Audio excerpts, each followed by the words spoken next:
breaking news.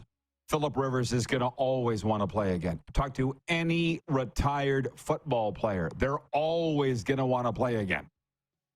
For the older football, they don't go by what he says. Philip Rivers struggled when he did play. Talking about coming back 2 years out. I remember this. I realized that, and hockey players aren't a whole lot different than football players, but the football players are worse. You got to largely drag them kicking and screaming from the field. And I remember this, Dupes. You remember the old swamp dog, Ron Estee? I just talked to his wife a couple weeks ago. He was the defensive line coach for the Riders for years, and he felt like family to me. And his wife's Debbie, and they're living down there in Baton Rouge, Louisiana. And he won. He was on those Eskimo teams, the 5 in a row. 70s as well, iconic Edmonton team. So the people in Edmonton would know the name Ron Estee. He's in the Eskimos Hall of Fame, Canadian Football Hall of Fame, LSU Tigers Hall of Fame. He's in every Hall of Fame. And he was the guy that talked like the water boy in the water boy. Who was the coach he couldn't understand? Was it the coach? Bobby Boucher? Swamp, Yeah. we could never understand him. He had this southern drawl. We couldn't understand him.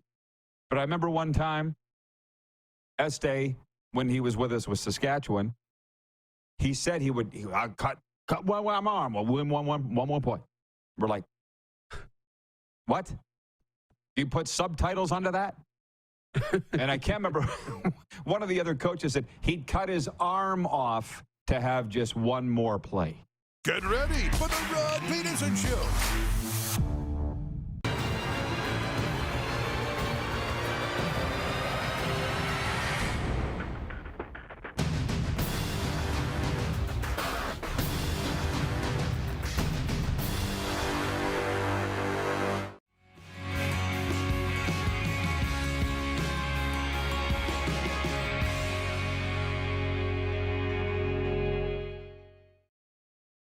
Is that your boat? Nah, working on it. That's not mine. It's a friend's. You have a bigger boat than that, huh? Let me come down and ride around on the boat with you. We could broadcast from the boat. You could do your show, I could do my show, and really there would be no reason for me to leave. How about that? Was that your boat in the clip? Are you doing your show from that? You're the second guy to ask that today. I think that's not, but we're working on it. This is the Rod Pedersen Show. Yes, it is. Hello, everybody. Welcome to the RP Show. And listen, in Winnipeg, don't look. I'm sorry. I was just doing my sports schedule for tonight and seeing the Winnipeg Jets visit the Vegas Golden Knights tonight, and I am wearing a Vegas Golden Knights shirt. So strike that from your memory, and let's go from here. 2 hours of your favorite sports talk is on the air now, live on Game Plus Television, WQEE Radio, and, of course, streaming. I'm in the South Florida studio where it's unbelievably windy and cloudy today, but it's a nice reprieve. And I think we have Darren with us from Toronto. We do. Hi, Darren. How are you? Nice to see you. Doing great. Yeah, it's not cloudy and windy here. It's nice and sunny this morning. Why did you take off your Tennessee Titans hat? My guess is you have it within arm's reach. Do you have it within arm's reach? It's on the other side of the room, but yes, it is close. Okay, so I mentioned the Jets are playing the Golden Knights tonight. Your Tennessee Titans, which we're going to get to, are at the Pittsburgh Steelers. Tell me, what is your night going to look like? What will that be? Are you going out to a bar with friends to watch? Are you locking yourself in the bedroom to watch? What are you doing? I'm going to stay home. We're going to stay home. We're going to watch it, going to gear up for that and get ready for the game. Not do too much too crazy, but I kind of like watching my team at home where I can just be into it. And if I want to get a little irrational, I can do that where nobody has to see me. So other games, I'll go to the bar. But for my team, I like to stay home. So we got a few things that we're going to do today. The usual stuff, of course, the warm-up. I'm going to give you the roadmap. The guests today are Hustler Pedersen, going to join us to preview the Jets. He's from Winnipeg Sports Talk. Jets and Golden Knights, little CFL talk with Hustler. Mark Moser, the television voice of the Colorado Avalanche, is going to be with us in hour 2.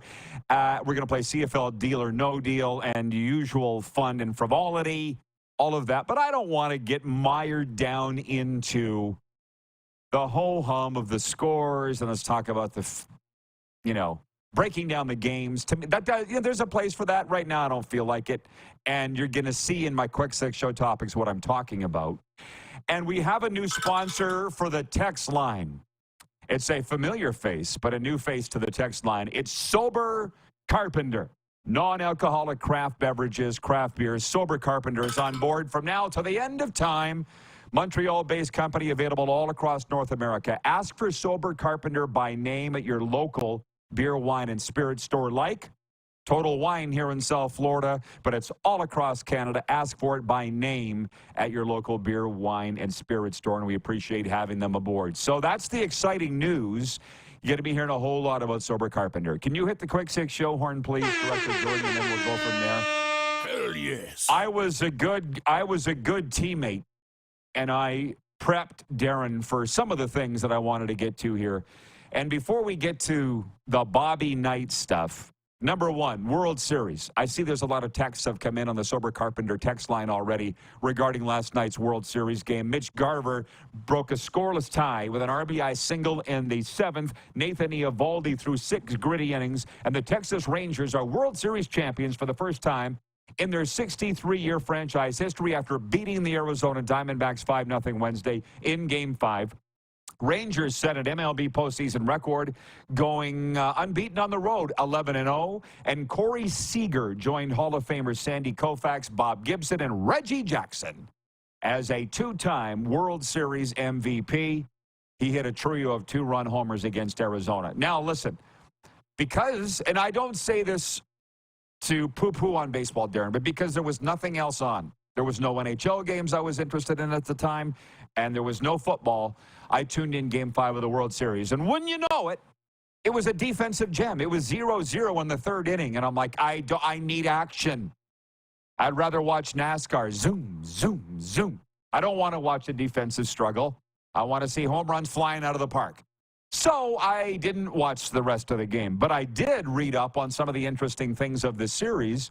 And Bruce Bochy, the manager of the Rangers, while it's the first franchise World Series win ever, it's Bruce Bochy's 4th, and of course we all know he won 3 at the Giants. Here's my question to you and the Rod Squad, which is our audience. He's 68 years old. Dusty Baker took Houston pretty far this year. He's like 73 or 74. What is it about baseball that you've got legit senior citizens managing, and not just managing, but managing well? What is it about baseball? And to be honest, did I get a juicy nugget from the NFL today? Bill Belichick's no spring chicken. Pete Carroll would fit right in with those guys. But I'll back it up a little bit. I'll just leave it there for a second. What's with baseball that the old skippers are having historic success? The baseball people are going to have some fun with us because they're going to think that we don't know what we're doing. We're not baseball people. But, I mean, from the outside looking in. They should be happy we're talking about it. Right. As a non-baseball guy, what does a manager have to do? He sits there and chews sunflower seeds and leans up on the rail like every other senior citizen I see at any sporting event all across North America, right? And they use their mind, right? They use their brain. They fill out the cards. And I think the one thing about some of the older guys like that is when you've been around, I think they've got a respect of the player. I think they've got a trust of the player, that they've been there, they've been through it, and a little bit of that. So I think that's a big part of it, and the experience. But it's an interesting one for sure. Hey, my dad's nickname was the old guy, and he used to wear shirts that said "Old Guys Rule." That's a brand. And hey, the Barflies writes in and says 50 years experience. The Barflies in Winnipeg. Yeah, of course. Stephen Kleinsaucer, watching in Martinsville, Sask, says if that's the case, maybe we should petition John Frenzy for Riders coach. That's the 85-year-old Hall of Fame broadcaster for the Saskatchewan Roughriders. Not to get off topic here, Allie writes in from Texarkana. She says, good job, Rangers. Jenna checks in, says, good morning from Southern California. Jenna is the biggest Buffalo Sabres fan in California. So I just think it's an interesting debate, and that's why I said we're not going to get into the minutia of how many innings were pitched, and top 6 and bottom 6 forwards. And I want to have a sports discussion. That's what we do around here because we are the View for sports fans. And then rank these. What has the most input from the manager/coach of the 4 main sports that we follow? Football, baseball, hockey, and basketball. Would you agree that football is number 1 for the most input into what goes on the field? Football, we can agree on that, right? Yeah, it's not close. They literally call the plays and tell you what's going to happen every 20 to 40 seconds. Yeah. Yeah, so they're calling the plays, but they're also setting the roster of 55 men. So that's a big deal. And then I would say hockey and baseball hockey and basketball are somewhat interchangeable because it's both 5-on-5. I mean, once they tip off the basketball or drop the puck, there's not much the coach can do. As a matter of fact, there's nothing the coach can do. But they still set the roster and devise the schemes. Hockey and baseball, I would almost say, are a tie. Hockey and basketball are almost a tie. Agree or disagree? Yeah, I agree with that too. Pretty much the same. You know, you're kind of managing on the fly. Hockey, maybe even a little more in terms of line changes happen more often and doing those types of things than basketball. But yeah, I agree with you. And then baseball, as Darren just said, and I'm not going to argue with you, lean on the rail and chew spits. So, I mean, there's personality managing. There's something that Bruce Bochy and Dusty Baker do well. Jim Leland back in the day and some of these guys. So, way to go, Texas Rangers. Ryan in upstate New York writes in. He says, good day, Rod Squad. Congratulations to the Texas Rangers on your first World Series title. Wayne in Victoria, BC, saying the same thing. B. Henderson in Winnipeg says, it says BB. I'm going to assume that's baseball. Is chill, Rod. You can show up for spring training overweight and still win the Cy Young. I don't want to get into the argument now how much of a sport it is versus the others. We've given our thoughts. Moving on to point 2. This is where it's going to get fun, too. And I need to remind our audience, the long-timers know this, the newcomers don't. We're number 1 in Canada in our time slot for the age demographic of 55 plus. We're very big with the seniors. So Bob Knight, the brilliant and combustible coach who won 3 NCAA basketball titles at Indiana and for years was the scowling face of college basketball, has died. He was 83. Bobby Knight's family made the announcement on social media Wednesday night. He was hospitalized with an illness in April and had been in poor health for several years. Knight was among the winningest and most controversial coaches in the sport, finishing his career with 902 victories in 42 seasons at Army, Indiana, and Texas Tech, while mentoring some of America's best coaches. And did you know he coached the U.S. Olympic team to a gold medal in 1984? The Hall of Famer cared little what others thought about him, choosing Frank Sinatra's My Way to celebrate his 880th win in 2007, which was then a record for Division I men's coaching. He was nicknamed the General, and his trademark temper also cost him his job at Indiana in 2000. He once hit a police officer in Puerto Rico, threw a chair across the court, and was accused of wrapping his hands around a player's neck. Critics fumed relentlessly. Critics fumed relentlessly about his conduct, but his defenders were united. There was this side of Bobby Knight as well. He took pride in his players' high graduation rates, and during a rule-breaking era, he never was accused of a major NCAA violation. So I will ask you this. When you think of Bobby Knight, what do you think?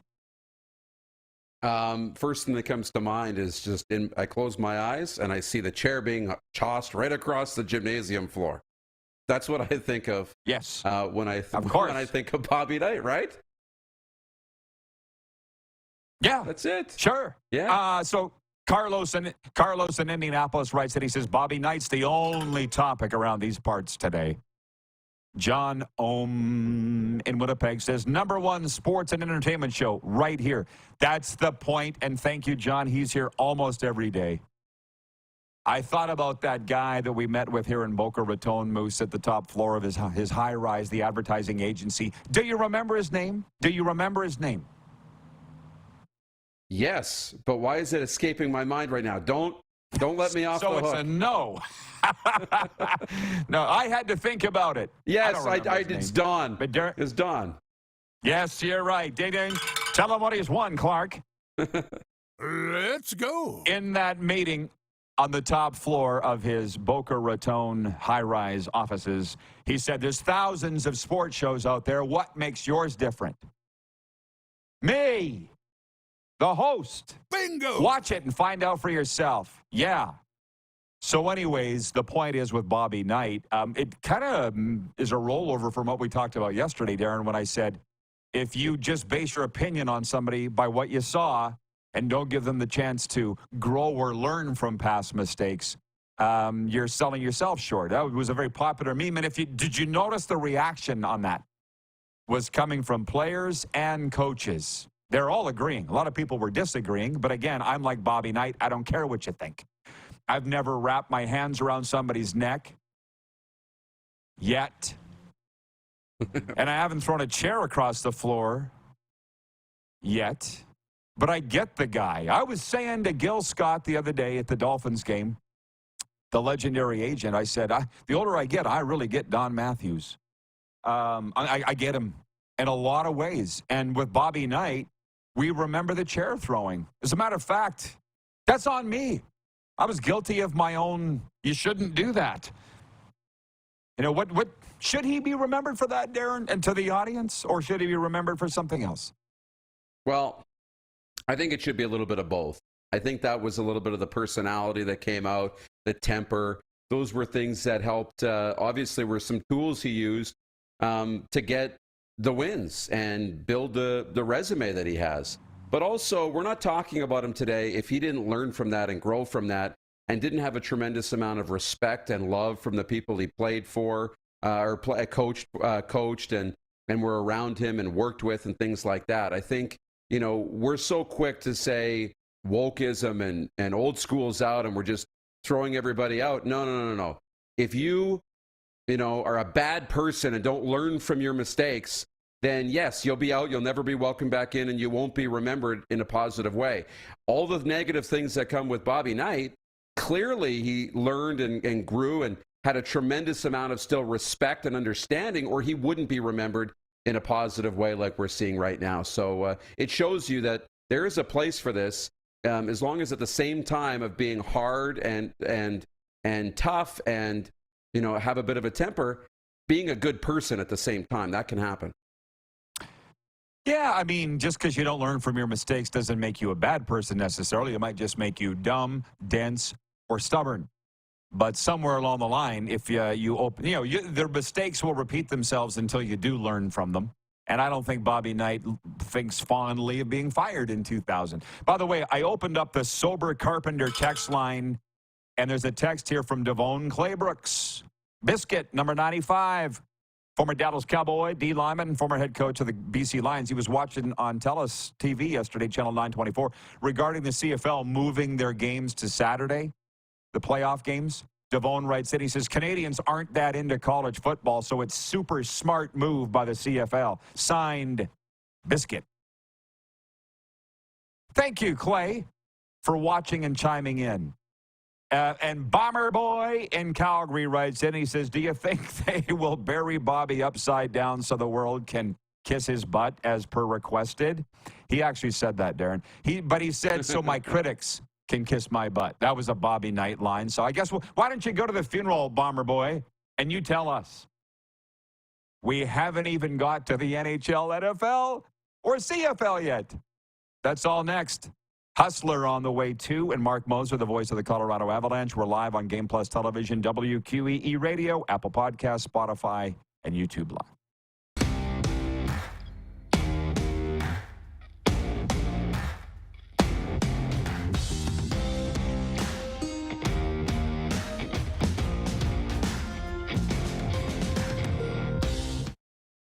We're all capable of doing more. More speed, more reps, more commitment to getting every detail perfect. And that's why it's important we never miss a donation appointment.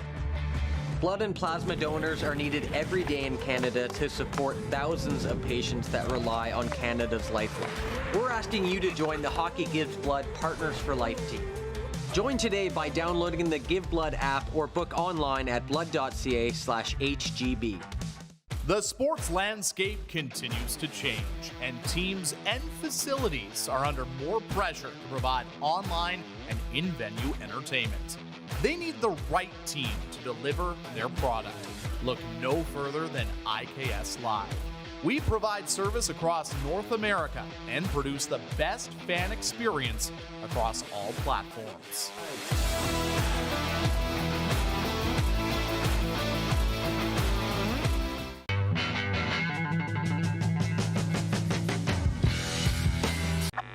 Does this look familiar? Your fans deserve an incredible arena experience. It's time for an upgrade. Stunning graphics. Revenue opportunities are just the beginning with our in-venue display systems and scoring technology. Let us help you find the best solution for your facility. EDG, always delivering the best fan experience. Did you know that you can help save a life? And you can start right now. Stem cells from male donors increase chances of positive outcomes for patients, yet they only make up 40% of our registry. Today, there are hundreds of people in Canada searching for their life-saving match. You can be a patient's best hope. Be a hero by registering with Canadian Blood Services Stem Cell Registry now.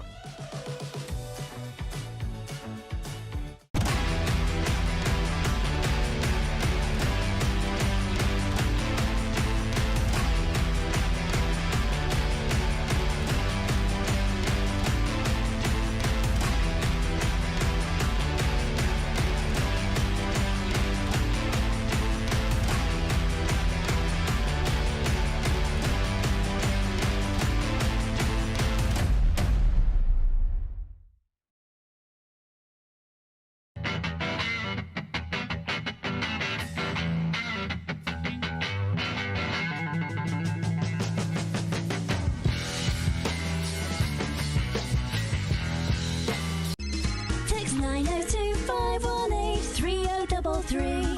902-518-3033. Pick up your phone and text RP, that's Rod Pedersen. Text 902-518-3033. Here's how your business can be a part of Canada's fastest growing sports talk show. All you have to do is contact us, and we will tell you all about the dynamic and exciting marketing opportunities we have, utilizing a fully integrated 360-degree multi-platform. Imagine your business seen and heard across Canada on Game Plus TV and around the world on the Rod Pedersen Digital Network. You will use one of the most overused expressions in sports. You gotta be kidding me. Get your business involved. Contact the Rod Pedersen Show today.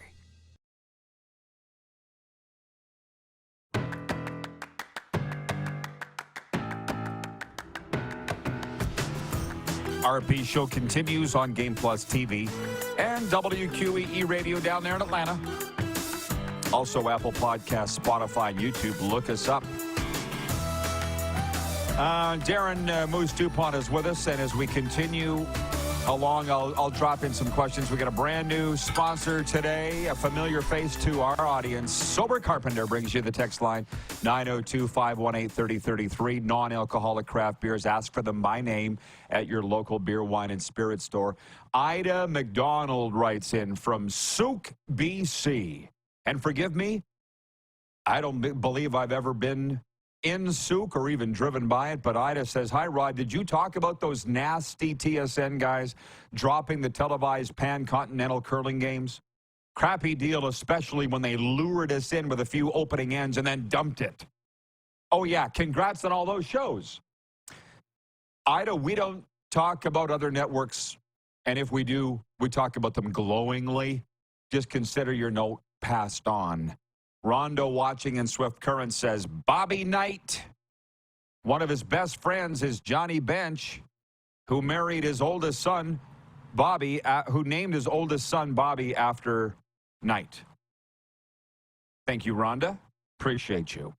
Okay, Darren, let's jump into the hockey now at our own peril. The Calgary Flames are in trouble early in the NHL season. Calgary lost 4-3 to the Dallas Stars for their 6th straight defeat. In regulation, Jamie Benn had a goal and an assist as the Stars scored 3 unanswered in the second period en route to victory. Dallas goalie Jake Ottinger continued his fine start to the season with 43 saves to stifle the Flames, who sit second last in the NHL. It's 6 straight losses. I saw the quote from the head coach, Ryan Huska, afterwards, our good friend. He said the only way out of this is by sticking together. And there's no doubt, like, I'll ask you this, and I'll ask the audience again on the text line and via the streaming on YouTube. What do you do if you're the Calgary Flames? I understand Jonathan Huberdeau was not on the ice when the Flames had pulled their goalie and had 6 skaters. I don't know where it's at with Jonathan Huberdeau. I don't really know what he's saying.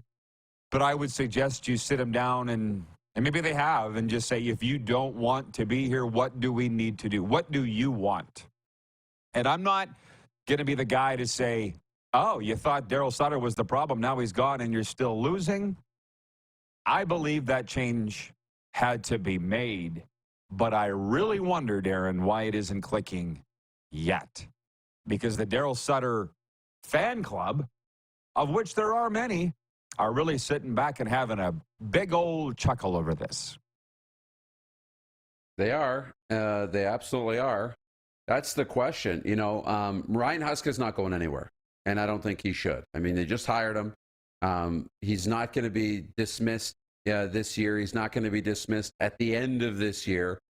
Really, no matter how bad this goes, they have to give this, you know, a year, 2, 3, you know, to see it through. If you thought that Ryan was the guy, you got to give him a chance to build this back up. But yeah, you know, you look at the players, and I would treat Jonathan Huberdeau exactly the same way. He didn't forget how to play hockey overnight. Maybe there's something about the situation that's not working. You know, maybe the adjustment from moving from Florida, where you were set up for a long time, to Calgary has been tough. Maybe your mind's somewhere else. Maybe there's external things going on. Maybe, you know, you just aren't fitting in.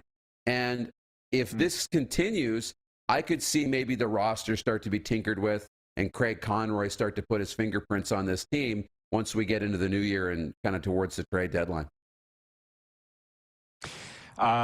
Jeff, the Stamps fan, writes in and says there were a lot of empty seats in the upper bowl last night, and I talked this morning to Kevin the Medium, our sales coordinator. He's in Calgary, and I said, what's the vibe, man? And Kevin goes, well, obviously super negative around town, but he says we're also seeing a lot of Flames tickets for sale on the secondary market, and that's new. When Jeff says the upper bowl had empty seats last night, I'm thinking what I said to Kevin. You tell me if I'm wrong. I mean, I buy tickets too to games, so I'm in that ticket buying public. I think they're trying to sell their tickets because they paid such exorbitant prices for their seasons. They're just trying to get some money back. Because I met with the Flames in the summertime, and I said, I know you guys aren't struggling to sell tickets. And they kind of laughed and said, no, we're not.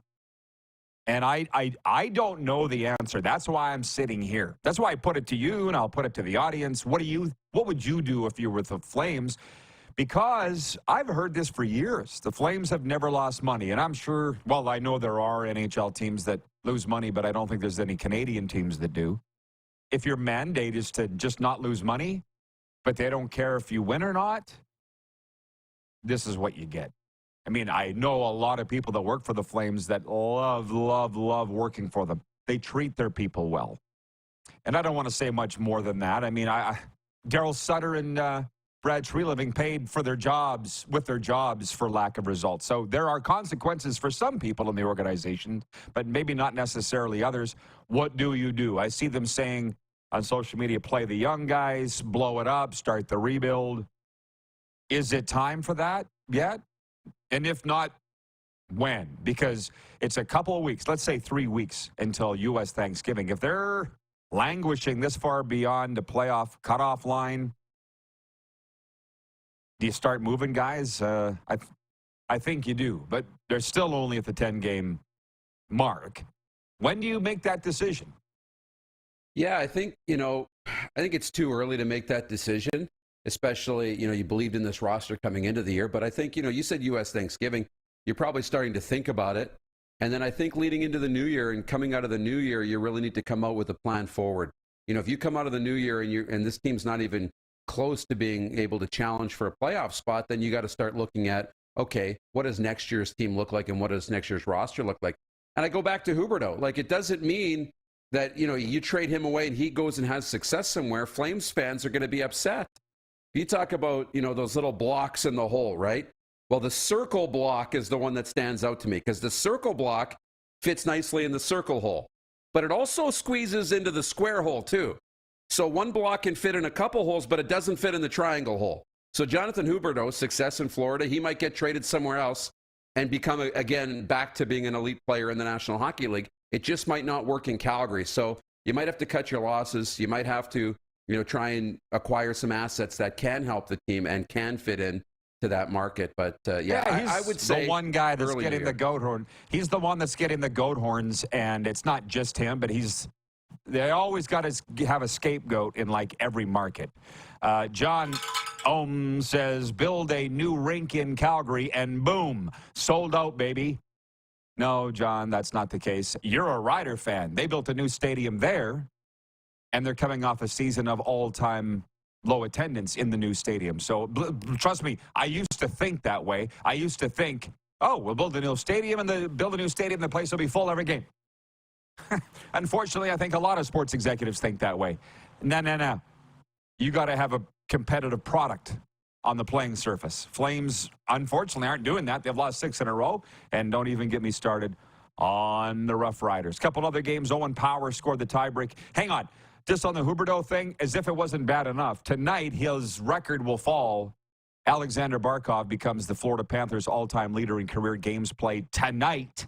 Florida Panthers at the Detroit Red Wings tonight. I think it's 672. What Barkov will play tonight. He's currently tied for the most with Huberdeau at 671. Owen Power scored the tie-breaking goal early in the third. Tage Thompson had a goal and 2 assists, and Brandon Biro scored twice to help the Buffalo Sabres beat the Philadelphia Flyers 5-2. The Avalanche beat the Blues 4-1. Avs voice Mark Moser coming up in hour 2, and the Ducks beat the Coyotes 4-3 in overtime. Point 4, Thursday Night Football. The Pittsburgh Steelers host the Tennessee Titans to kick off Week 9 of the NFL season tonight. Pittsburgh is second in the AFC North Division with a 4-3 record after losing to Jacksonville last week. Tennessee is 3-4, third in the AFC South, but coming off that big win against Atlanta. That's Darren's team. Speaking of when do you pull the pin, what I'm reading about the Titans and the coverage I'm seeing is that they're on the verge of deciding whether it's rebuild time or not. Does that depend on how Will Levis does tonight and the rest of the way before they decide to blow it up? Yeah, it does. There was talk about, your Cowboys maybe being a great fit for Derrick Henry, and do they have to try and maximize his return? And DeAndre Hopkins, and Ryan Tannehill's done. So, yeah, it does. Will Levis was great in his opening first start. Sure, 4 touchdowns, look pretty good. But, yeah, if he plays well again, they can salvage the season. Otherwise, you got to start thinking about the next page. John Glowa writes in, watching on YouTube, and says, Rod, maybe you need to give the Flames an inspirational talk. Yeah, and that's okay. They've got more than enough people there that have the credentials to do that. That's their deal. Our poll question today is related to the NFL. It's brought to you by Key Auto Group. At the Key Auto Group, you can buy with confidence, knowing that they provide reports on all vehicles they sell. Get fully informed about your next vehicle by going to keyautogroup.ca. The question is, what is America's game of the week in the National Football League? There's some humdingers. Miami versus Kansas City. That one's in Germany. Dallas versus Philadelphia. And Buffalo versus Cincinnati or other. Frankly, I'm going to vote for the Dolphins and the Chiefs. Yeah, I'm not really getting into the Cowboys yet. Darren's right. He just said they're your Cowboys, that I guess they are still my team. But the one I'm following the most is the Dolphins and the Chiefs. It's the 2 top offenses in the NFL. What did I say earlier? I need stimulation. I need points. And that should happen in that game. How about you? Who are you voting for? I'm torn between that game. And you know what? And the one I will vote for, I'll vote for Cincinnati Buffalo. Joe Burrow seems to be healthy, getting healthier, which is odd during a season that you get more healthy than less healthy, but he is, and that ankle, and they seem to be trending up. They're pretty hot, and Buffalo on the road, it's going to be a tough one. So I'm curious on that game. That'll be my game of the week. There's some real good ones this week in Week 9 in the National Football League. CFL, deal or no deal right now. We got plenty of time to do it. There are only 2 games. Yesterday we asked which was the game of the week, which are you following the most? And interestingly, I shouldn't be surprised, Calgary at BC won amongst our viewers. The Western semifinals, the one that everybody's watching the most, they say. Calgary at BC. But we played deal or no deal for Bet Regal every week for the Canadian Football League, or with the Canadian Football League. They're our official betting partner. I give the betting lines, and Darren decides whether he's going to take them or not. So let's start with the Eastern game. It's the Hamilton Tiger Cats at the Montreal Alouettes. The Alouettes are favored by 3.5 at home. Are you taking the deal? I'm going to take the deal. I think Jason Moss and Cody Fajardo will cover that at home. Okay, here's my thing. I'm cheering for Fajardo, Moss, and the Als, but I think Hamilton will win, so no deal from me. You can cheer for one and pick the other. I decided that. Calgary at BC in the Western game. BC favored by 7.5. Deal or no deal? No deal. Calgary played them tight in the last real meeting that they had, and it's a playoff game. It's going to be closer, so no deal. I have to take Calgary. I have to, because I've said it all along. No deal from me either. I'm predicting Hamilton and BC move on, or Hamilton and Calgary move on from the semifinals this weekend. Moose, I'll see you in hour 2. Sounds good. We got Hustler Pedersen joining us next from Winnipeg Sports Talk, previewing Jets and Golden Knights and some CFL talk. We'll be right back on the Game Plus Television Network, WQEE Radio, Apple Podcasts, Spotify, and YouTube Live.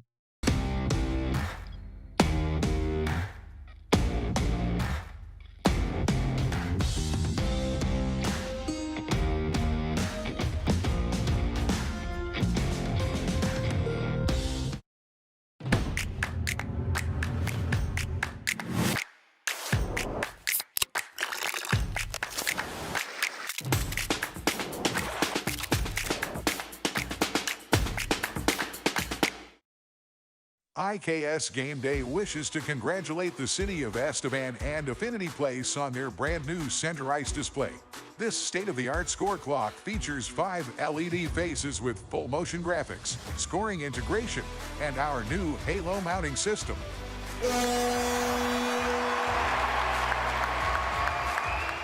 If it's time for an upgrade, let us show you how to deliver the best fan experience. You can find us at IKSGameDay.com. Nestled in the scenic Qu'Appelle Valley, just 20 minutes northwest of Regina, is one of the finest golf courses in all of Saskatchewan, the Deer Valley Golf Club.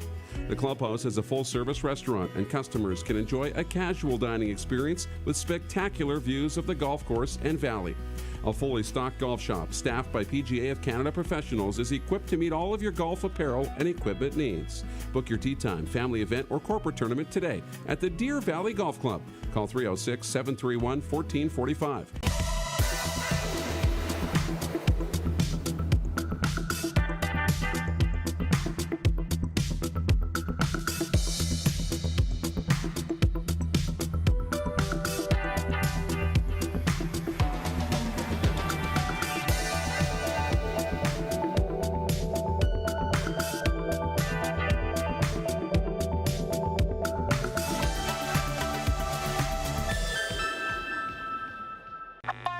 Does this look familiar?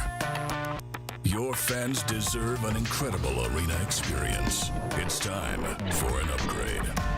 Stunning graphics. Revenue opportunities are just the beginning with our in-venue display systems and scoring technology. Let us help you find the best solution for your facility. DDG, always delivering the best fan experience. We're all capable of doing more. More speed, more reps, more commitment to getting every detail perfect. And that's why it's important we never miss a donation appointment. Blood and plasma donors are needed every day in Canada to support thousands of patients that rely on Canada's lifeline. We're asking you to join the Hockey Gives Blood Partners for Life team. Join today by downloading the Give Blood app or book online at blood.ca/HGB.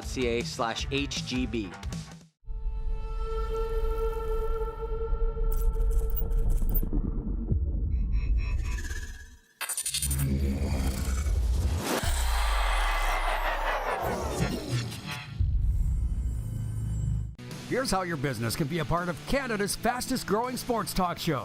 All you have to do is contact us, and we will tell you all about the dynamic and exciting marketing opportunities we have, utilizing a fully integrated 360-degree multi-platform. Imagine your business seen and heard across Canada on Game Plus TV and around the world on the Rod Pedersen Digital Network. You will use one of the most overused expressions in sports. You gotta be kidding me. Get your business involved. Contact the Rod Pedersen Show today.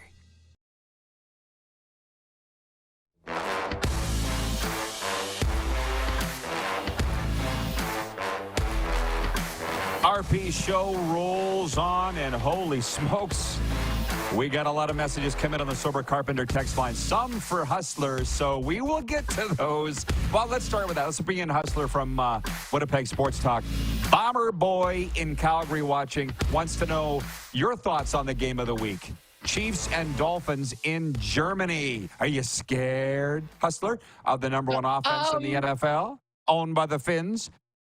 Yeah, well, listen, this is going to be a hell of a game. And again, a reminder to everyone, this isn't at Arrowhead. This is in Frankfurt, Germany. So set your alarms and govern yourself on Saturday night appropriately, because this isn't the Jags and Titans playing overseas. This is a must-watch game. Listen, like any Chiefs fan, pretty concerned about what we saw on the weekend. I mean, I know Mahomes was sick, whatever, they put that out. Bottom line is that the Kansas City receiving corps has really, really cost them this so far this season. We all remember the Kadarius Toney game in Week 1 against the Lions, and there was a terrible ball security and a bunch of guys just not making plays on the weekend, and that won't cut it against the high-powered offense of the Miami Dolphins. So, yeah, I'll be honest, a little nervous, very looking forward to this game, but it is far from any sort of a sure thing. I mean, I think we're looking at about a 1.5 spread. To me, this is basically a pick 'em. And listen, we've seen a lot of top teams like the Niners kind of lose one and then take a while to get back at it. I'm hoping that isn't the case for the Chiefs. And for the Dolphins, I mean, they've kind of killed everyone that they should, but they've had a tough time going up against teams like the Bills and the Eagles so far. So very interested to see what Mike McDaniel's squad has for what is one of the games of the week, and actually a NFL slate this week, Rod, that has some real beauties, right from early in the morning to that Bills-Bengals Sunday nighter. Yeah, they're filled with tremendous games. Speaking of tremendous games, Winnipeg Jets at the Vegas Golden Knights. These franchises seem intrinsically intertwined. They've met in the playoffs a couple times. The Golden Knights have always come out on top. Is Vegas hated by Jets fans? It should be. Yeah, I mean, I listen, I think you'd need the way the Jets went out last year in the playoffs after a great start and then really getting it served to them over the course of basically the final 11 periods of the series. I think it was more about Winnipeg and where the team was at. But I will tell you, from the start so far this year, at 5-on-5, this team is playing as well as we've seen in a long time. It's the special teams that have really done them in. And I'm not sure if you remember the game in Winnipeg a couple weeks back. I mean, the Jets probably deserved a better fate, but Logan Thompson was absolutely brilliant in that game. But listen, the Vegas is the standard right now. So, yeah, I would say there's quite a bit of envy around here, not just in Winnipeg, but the rest of the National Hockey League, considering they just raised a banner. But it's also a great test for Winnipeg, who have points in their last 5 games after that 1-3 start. And I have a feeling the visitors kind of feel like they maybe owe the host something tonight, considering the way things went at Canada Life Center a couple of weeks ago. It should be a good one tonight, Rod. The reason I ask about the hate is that rivalries are born, as you know, out of playoff meetings, and then the hate comes from when you can't beat that other team. So I also know the Winnipeg connections with the Mark Stone and Krim, adopted Brandonite and all this stuff. And trust me, I get it. So I just wonder what the vibe is.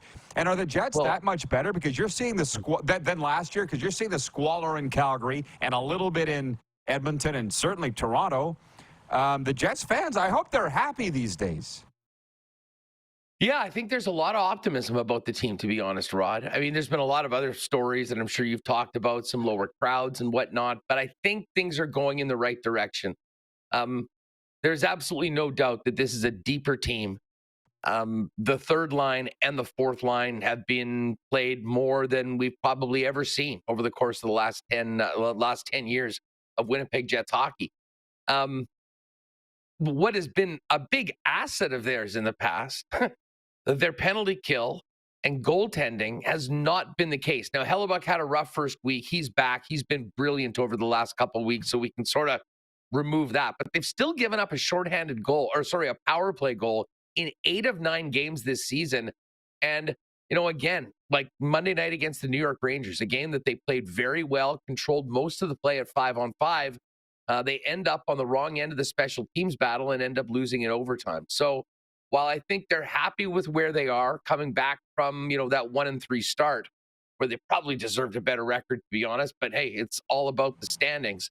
I think they're trending in a positive direction right now, but this is a huge test tonight because, as we mentioned, I mean, when you're going up against the Stanley Cup champs in their barn, they're moving up a couple weight classes, but they saw a really good New York Rangers team that's been hotter than heck on Monday night, and got a couple days to get ready for Vegas. So we'll see whether they can continue doing what they're doing at even strength and hopefully not get burned on special teams like they have been as of late.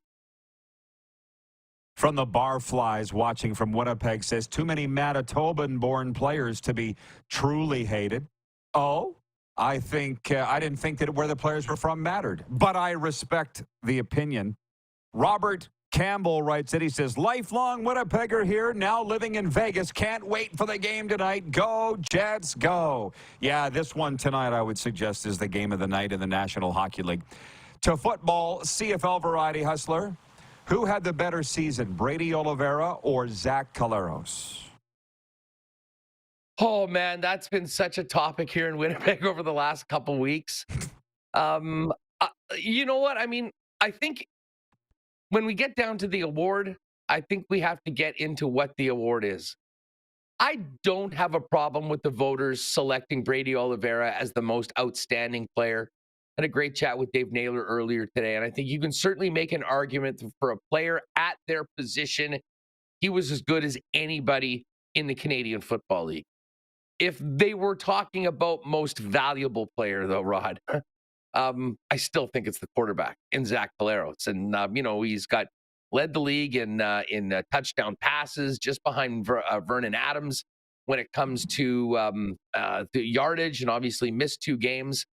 I mean, Zach's been great, but one of the great things about the Winnipeg Blue Bombers is I think the guys are genuinely happy for Brady with the season that he had and the recognition that he's getting.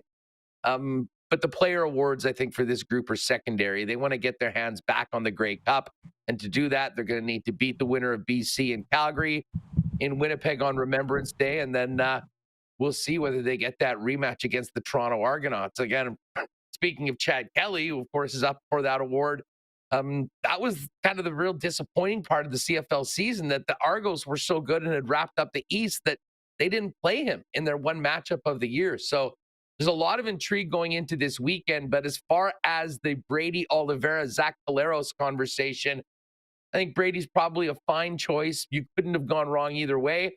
But that's all secondary to the team wearing blue and gold. They want the cup. Sure. Well, it's like you say, it's a debate amongst people, and it's like a presidential election or a prime minister election. You may not like the result, but that's why we have a vote. So shut up. I'm tired of it. Hey, I shouldn't have even asked. What are you laughing at? What? Sure. Let me ask you this. I'm interested. I mean, you have no skin in the game. I mean, who's the most outstanding player this year? I mean, we know what the Argos record is. But Chad Kelly didn't have to play quite a bit. Really, even with, like he's 4th in passing yards, he's 3rd in touchdowns.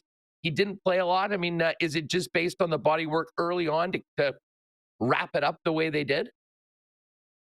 Well, again, I look at it differently than everybody else. I think that's why I think people jump on my back all the time. I vote for winners. And the chutzpah, the pizzazz, and Chad Kelly has it.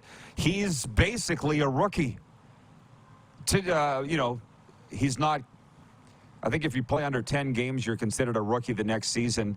Just his youth, his age. It's a great comeback story. 16 wins is 16 wins, bro, and it's almost too bad they had to vote ahead of the playoffs, because imagine if they add a Grey Cup on top of it. And he's the leader of this team. That's MVP to me. I mean, listen, you make a great point. If they did wait until the Grey Cup was over, I can pretty much guarantee you that it would all be based on that game if the two teams were there.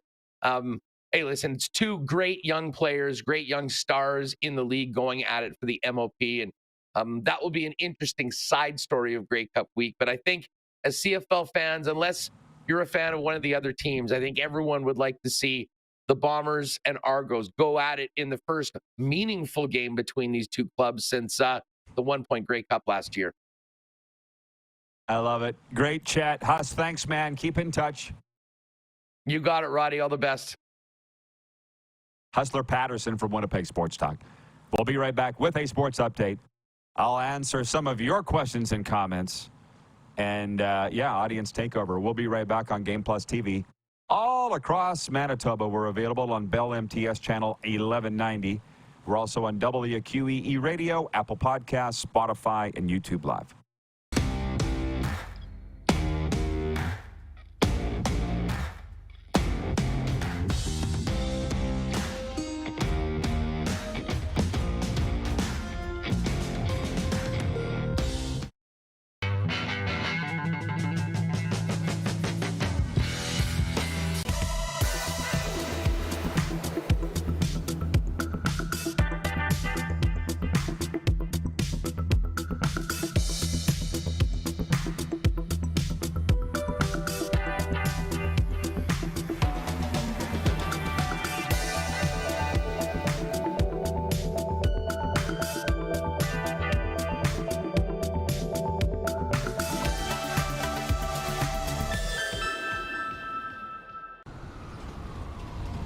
I'm Bridget Lacquette.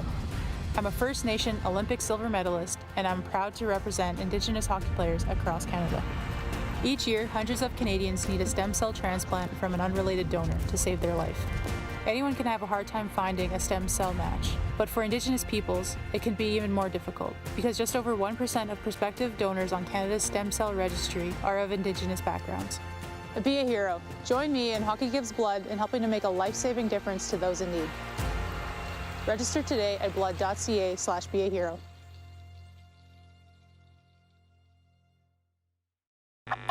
Does this look familiar? Your fans deserve an incredible arena experience. It's time for an upgrade.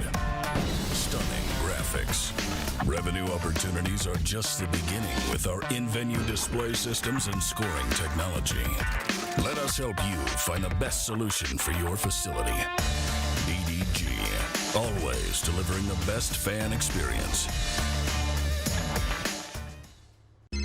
Text 902-518-3033. 902-518-3033.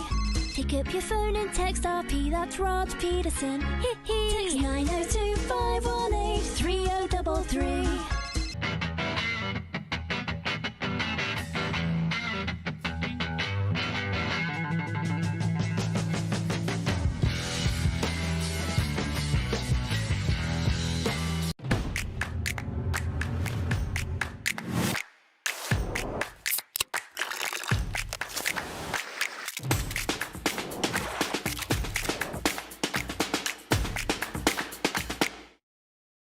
We're all capable of doing more. More speed, more reps, more commitment to getting every detail perfect. And that's why it's important we never miss a donation appointment.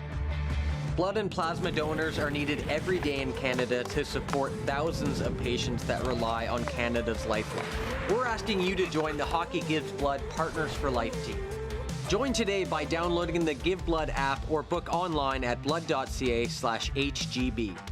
Business owners and marketers, Okay, we know you think we're pretty cool. That's why we want you to share in the coolness factor. Partner with The Rod Pedersen Show and market your business every weekday to sports lovers just like yourself. Take advantage of our many cost-effective commercial and promotional opportunities. Tell the world about your business. Yes, the world. Thanks to Game Plus TV and the Rod Pedersen Digital Network. Contact us today and find out how you can be a part of Canada's fastest-growing sports talk show, The Rod Pedersen Show.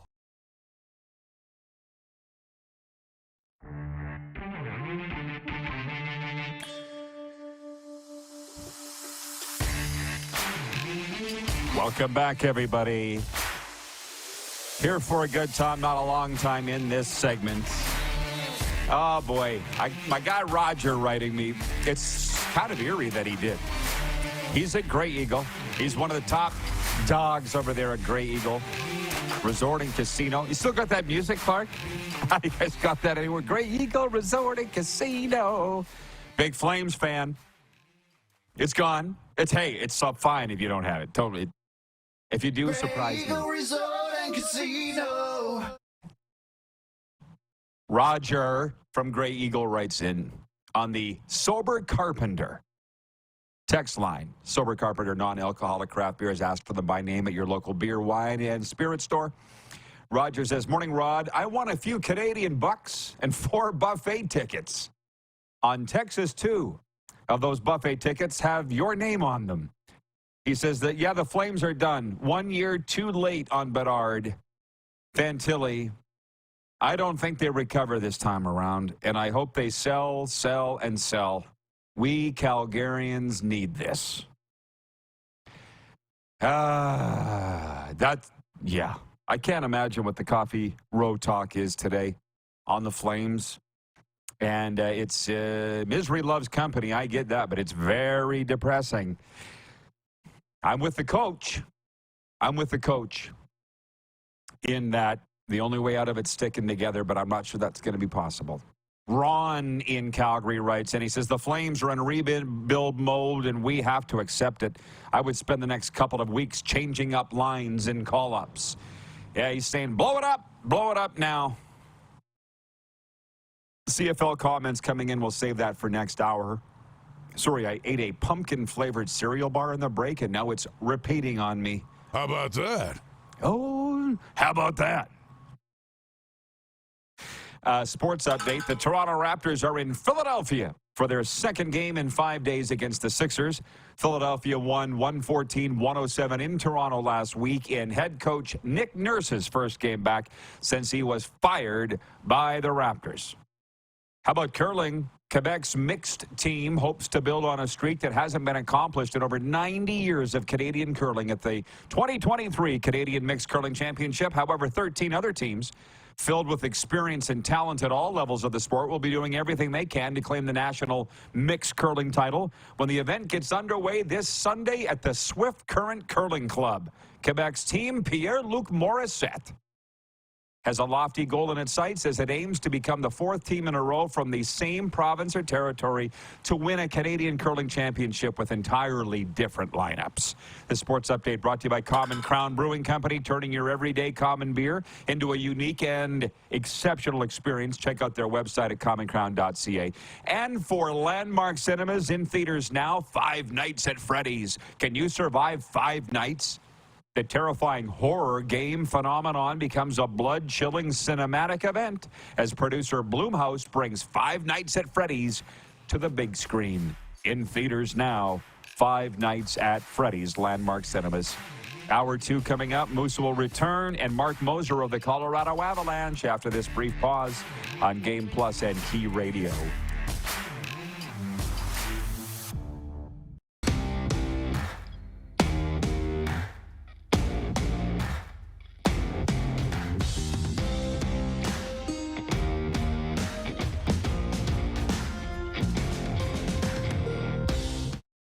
IKS Game Day wishes to congratulate the city of Estevan and Affinity Place on their brand new center ice display. This state-of-the-art score clock features 5 LED faces with full motion graphics, scoring integration, and our new Halo mounting system.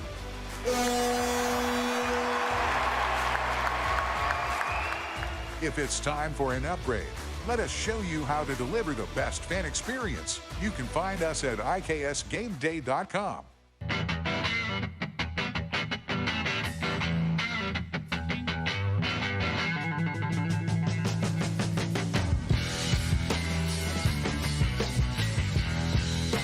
We're all capable of doing more. More speed, more reps, more commitment to getting every detail perfect. And that's why it's important we never miss a donation appointment. Blood and plasma donors are needed every day in Canada to support thousands of patients that rely on Canada's lifeline. We're asking you to join the Hockey Gives Blood Partners for Life team.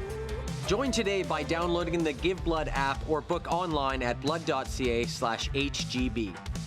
The sports landscape continues to change, and teams and facilities are under more pressure to provide online and in-venue entertainment. They need the right team to deliver their product. Look no further than IKS Live. We provide service across North America and produce the best fan experience across all platforms.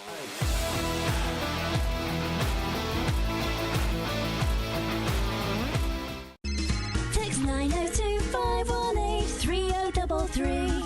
902-518-3033. Pick up your phone and text RP, that's Rod Pedersen. Text 902-518-3033. Does this look familiar?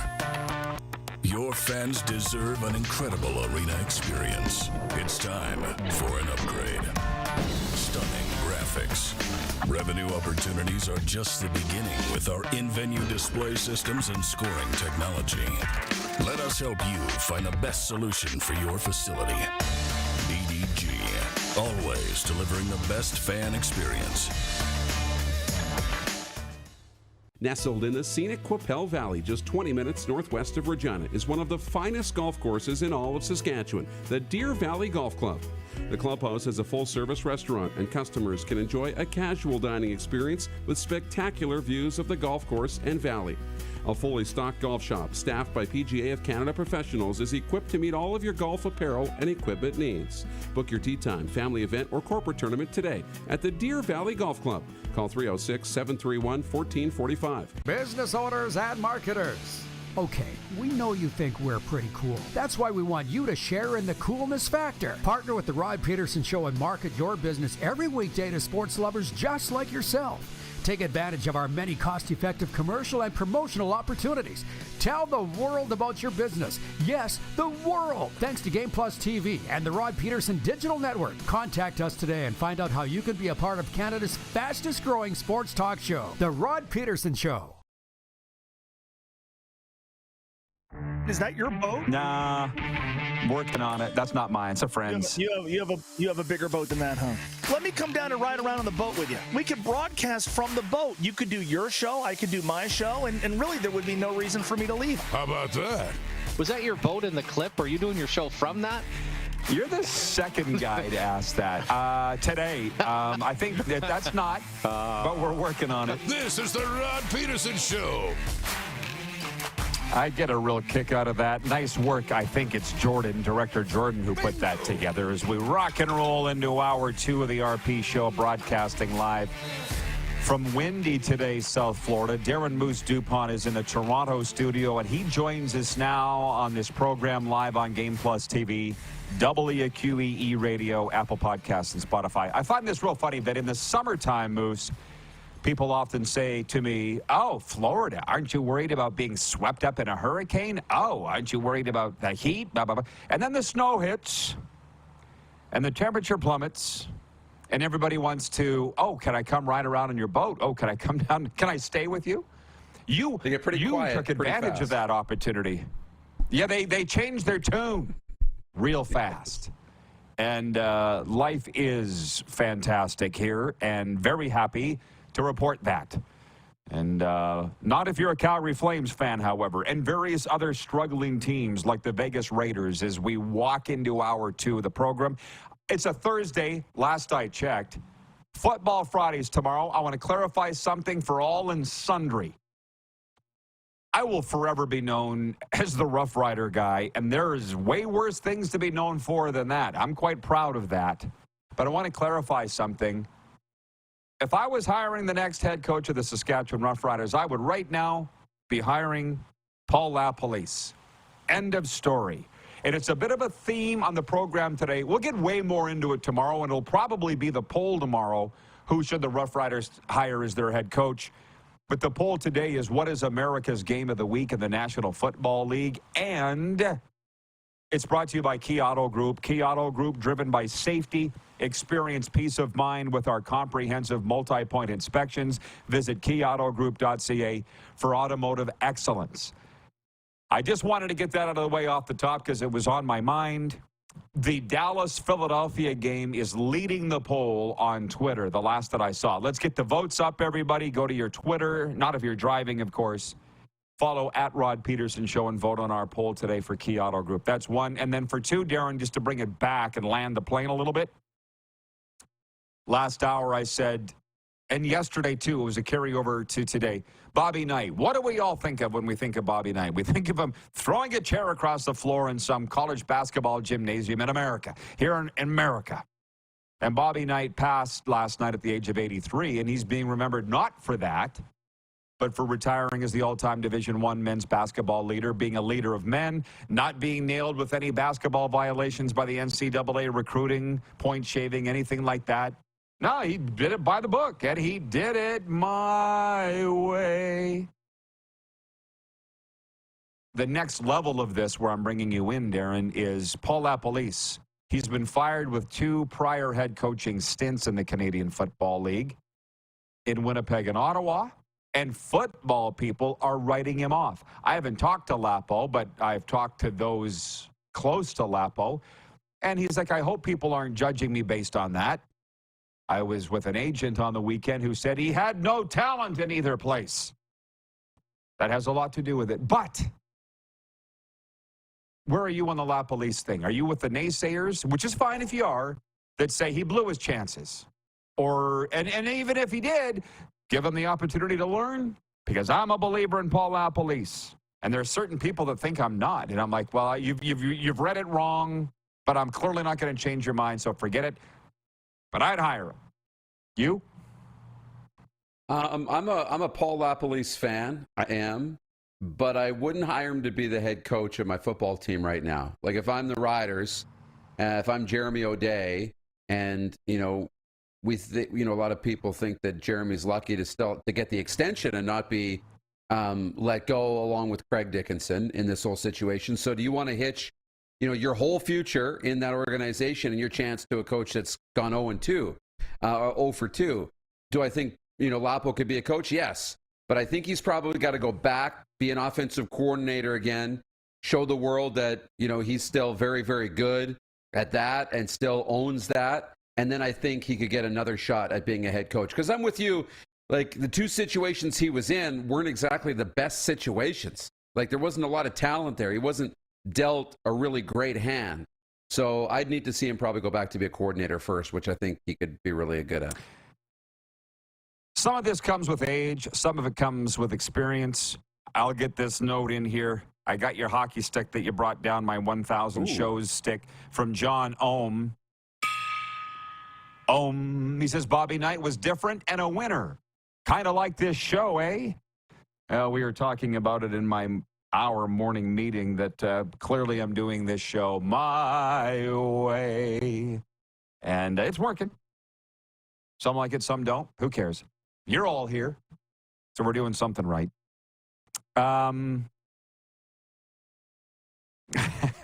Jeff, the Stamps fan, says if he goes to the Riders, he won't have any talent either. Who knows if he even wants the job? I haven't heard his name come up in this. So, as I said, and I will move on, trust me, because that's what Football Friday will be for. I think the Rough Riders are happy that nobody's talking about it. We're like the only ones talking about it right now. They don't want it. They don't want it talked about. They don't want to be talked about. That's what's led to the lowest attendance. Plus, they're losing. It's. Let's move on. Allie in Texarkana. You should sing more, Rod. Yeah, says you. You know, it's funny. I think I'm a terrible singer, but when I've belted out a few tunes, people said, well, you have a beautiful singing voice. I'm like, I don't feel that way. Serena started singing one day. I said the exact same thing to her. Well, you should sing more. She's like, no. So, yeah. Robert in Las Vegas says, I agree with you, RP. Lapo would be the best fit for the Rough Riders head coach. Just not sure he would want the job. I'm not sure he wants it either. I think Gil Scott is Lapo's agent. I think that. And Gil didn't even bring it up on Sunday. So I'm not sure he's even interested. Hey, 12 games of the National Hockey League. Let's bring it around to that, because that's what I'd rather talk about. There's some juicy ones. Has your mind, listen, is your mind going to be on Thursday Night Football, Titans Steelers, or the Leafs at the Bruins? This is a clash of two. This is an original six meeting, which gets everybody excited. I know. And you say that, and I'm kind of torn. But my mind and my attention will go to the Thursday Night Football game. And it's simply because when it comes to the Tennessee Titans or the National Football League, they can only play once a week, right? Whereas in hockey, I'll get, 2, 3, 4 games a week. So I'll watch the football game, and maybe I'll go back and try and watch the hockey game later, but we'll see. Okay, well, my mind just went down 5 roads. So, number one, the Dallas Stars, who won in Calgary last night 4-3, are at Edmonton tonight. Allie in Texarkana, the biggest Stars fan I know, other than my niece, Sydney, can you please tell me how the Stars played in that game and how the Flames looked? Because I went to bed before it was over. Flames have lost 6 in a row. We talked about them a lot last hour. That's 1. 2, I see Chicago is not playing tonight, so I don't need to be on Bedard alert. Relief. But this is one thing. I meant to say this, and I sidetracked myself. You're not even guilty of it, Moose. I am. When I said, does it come with age or does it come with experience? My very good friend, Lorne Mulliken, and you know him well, too, was the head coach of one NHL team, the Chicago Blackhawks, and he lasted, I think, a season and a quarter. That's all. And I thought, at the time when that happened, which was 20-some years ago, I guess I was in my late 20s when it happened, I thought, Mooner must have sucked in Chicago. He got fired. It wasn't until during COVID, if you remember, that I was writing all those articles for the website Dub Network, the WHL website, fan website, that I interviewed Lorne for it. And we went through the roster together of that Chicago team. It was all old, broken down farts. A well past his prime Jocelyn Thibault, a well past his prime Bob Probert, Doug Gilmour, Tony Amonte. Not that these guys weren't all great, but they were in 1987, not 1999. You know what I mean? And then a whole lot of guys that could barely tie their skates. And I look back and I'm like, I feel so terrible that this was a bad team. And I just thought Lorne was a bad coach. You know what I'm saying? Yeah. And it wasn't like he was trying to convince me. It was just that it dawned on me looking at the roster. Who could have made? Scotty Bowman couldn't have made these guys win. That's what I think. So yeah. You ask Wally Buono what makes a good coach, he says good players. And he's not joking when he says that. Yeah. I know. It's such a tough situation, especially for coaches that, the vacancies, let's remember, the vacancies don't usually open up on successful teams, right? The vacancies open up on teams that have been bad. So when you inherit that as a coach, you don't have a great team. So you really need to have management that's patient with you to grow with it and think you're the guy for the future. I think when you hire, a coach on a team that's, been in the basement, you have to be willing to commit 2, 3, 4, 5 seasons to really see it through, and Lorne never got that chance. It's 1:11 Eastern, 11:11 Mountain. Just pointing that out there for everybody, for those that are into numerology. Beautiful. That's still the best visualize a positive ever put together. I know, a positive outcome. Visualize a positive outcome to your current tough times. What else are you going to do?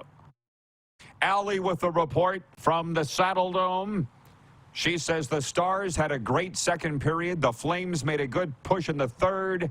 They didn't look bad to me. Well, I saw what the coach, Ryan Huska, said after the game, and he said we had a lull in the second period that cost us. Was that lull the entire second period? It only takes a minute. It's the National Hockey League where, quite frankly, if you take your foot off the gas for one shift, you can lose a game. Is it that much to ask, guys, that you work hard every shift? But we've talked enough about the Flames today. John Ohm, hang on, says the Flames had every opportunity to win that game last night. They lost by just a goal, so I'm sure that's a fact. I told you that I had a juicy NFL nugget today. I was just listening on the radio driving to the meeting of my club, which, by the way, it's one of the most exciting days of the week because my club meets, and it's the only day of the week that I eat pizza. Approved. Approved. That's why I'm in such a great mood. Yeah. I'll see what the boys in the club are talking about tonight when we all meet down at Flanagan's, and I'll have pizza. But on the radio this morning, and people would, what? I don't mean to put you on the spot other than I will here by saying, what's the owner of the Commanders' name? Do you remember the new owner of the Washington Commanders, or do I need to look it up? You got to look it up. Because I can't really remember. Okay. So somewhere or another, Josh Davies or something like that? Yeah, maybe. Josh Davis? Anyways, them, yeah. Mike Florio is Josh Harris. You got it. Between the two of us, we had it. Yeah, we did. Josh Harris.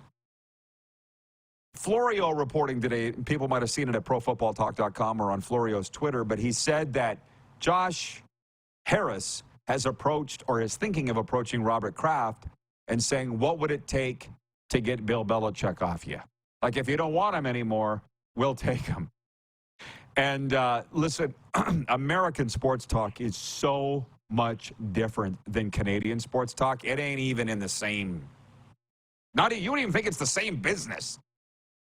Because the host on Fox Sports Radio this morning is like, come on, Florio, have the balls to say this is happening. Stop tiptoeing around it. But no matter what it is, I could see it. I could see one of these billionaire guys that is clueless, as my mom would say, has more money than brains, picking up the phone and calling Robert Kraft and saying, hey, I see that the rumor is you're not happy with your coach. What would it take?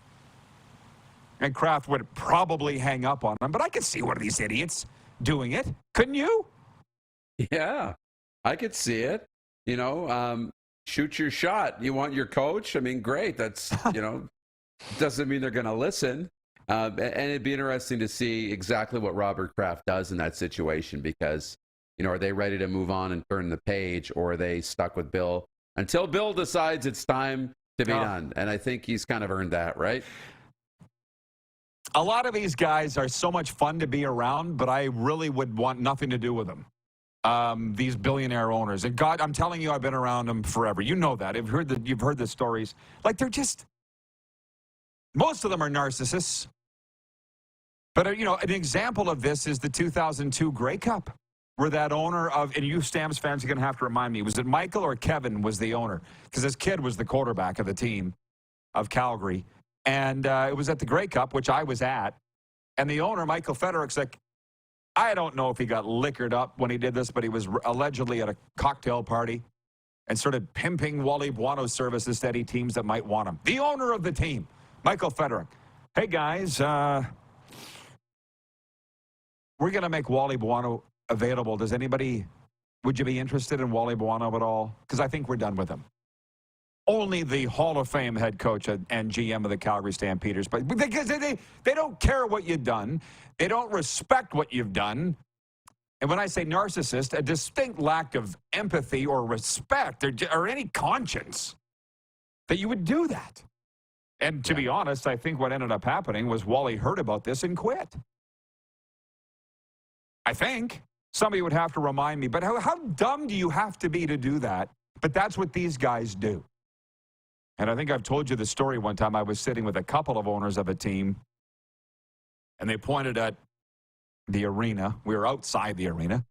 And they said, we bought our jobs. Yeah, me and this guy, we bought our jobs. Not like all these guys that had to work their way up with the team. We bought them. And I was like, that's not something I'd be bragging about. But you know me, I have a very tough time biting my lip. Hey. We'll be back with more. Mark Moser coming in, the voice of the Colorado Avalanche. We're live on Game Plus Television, WQEE Radio, Apple Podcasts, Spotify, and YouTube Live.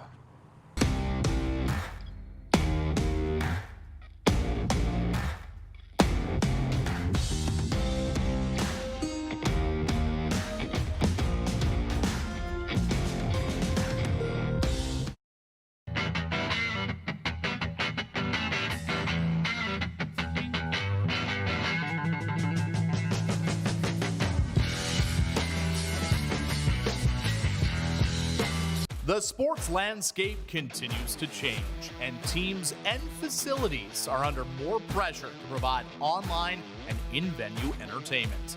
They need the right team to deliver their product. Look no further than IKS Live. We provide service across North America and produce the best fan experience across all platforms.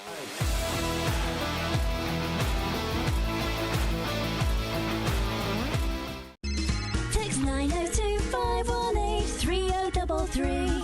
902-518-3033. Pick up your phone and text RP, that's Rod Pedersen. Text 902-518-3033. 2 million liters of power creates electricity. Electricity creates.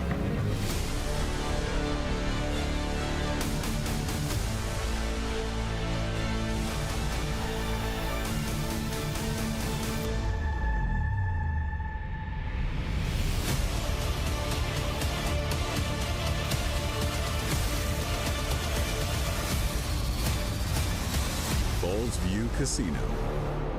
Nestled in the scenic Qu'Appelle Valley, just 20 minutes northwest of Regina, is one of the finest golf courses in all of Saskatchewan, the Deer Valley Golf Club.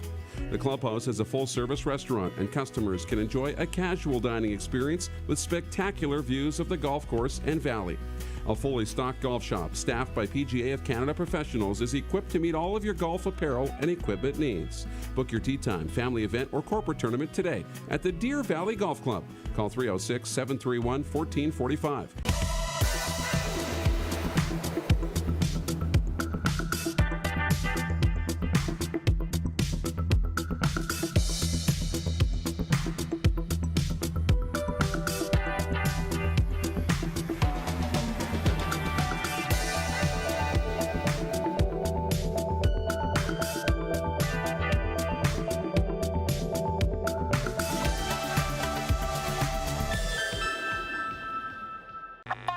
Does this look familiar? Your fans deserve an incredible arena experience. It's time for an upgrade. Stunning graphics. Revenue opportunities are just the beginning with our in-venue display systems and scoring technology. Let us help you find the best solution for your facility. DDG, always delivering the best fan experience. Here's how your business can be a part of Canada's fastest growing sports talk show. All you have to do is contact us, and we will tell you all about the dynamic and exciting marketing opportunities we have, utilizing a fully integrated 360-degree multi-platform. Imagine your business seen and heard across Canada on Game Plus TV and around the world on the Rod Pedersen Digital Network. You will use one of the most overused expressions in sports. You gotta be kidding me. Get your business involved. Contact the Rod Pedersen Show today.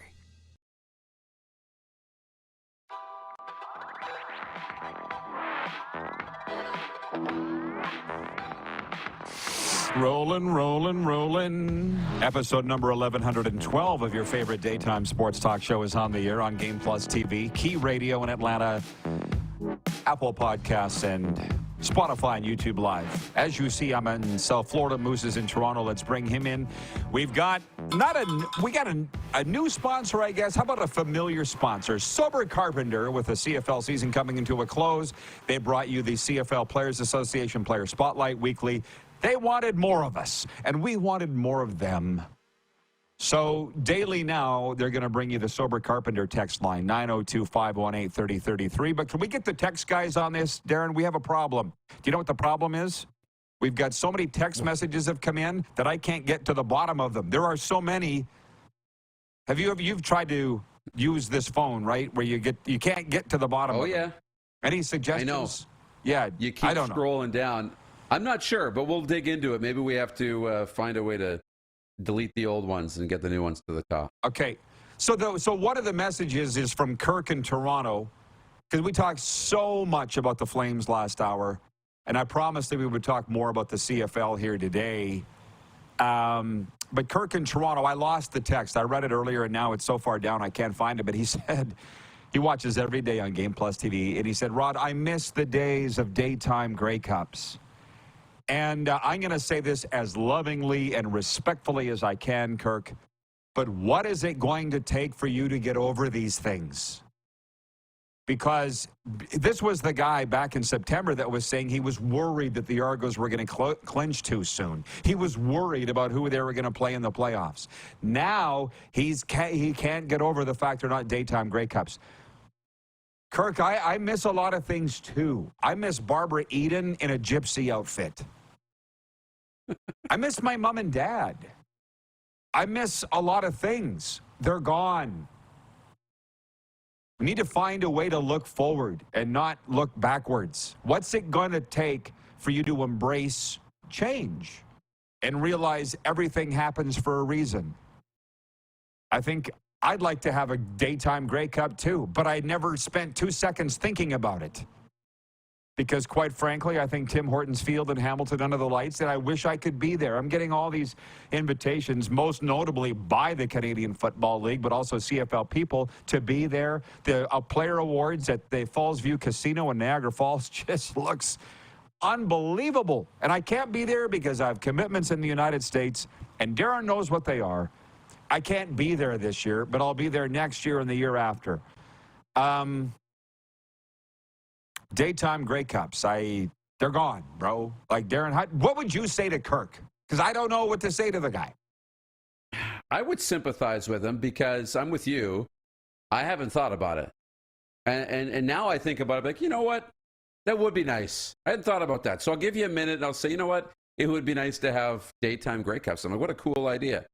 But it's not happening, so I'm going to spend no more time than this 30 seconds thinking about it. And I'm going to go out and enjoy the rest of my day. So it's fun to discuss and kind of cool to think about for a minute. But I wouldn't wallow in that or worry about that or, you know, think that the Grey Cup at night is going to be bad, because it won't be. John Ohm says Rough Riders season ticket holders are still pissed that O'Day and Reynolds are still running the show. I'll take more things I don't think about for 100, please, Alex. Yeah. Because you can be as angry as you want. What? That ain't changing either. So sit and complain all you want. You got to move on. You can sit and do whatever you want, but I'm not going to sit there with you. How about that? How about that? Brian in Beausejour, Manitoba writes in, he says, in my 55-plus years and eyes, the RP Show is the Grey Cup, Stanley Cup, Super Bowl, and World Series of daily sports talk shows. Mic drop. That's from Brian in Beausejour. Trevor Tim writes in and says he's in Red Deer, Alberta.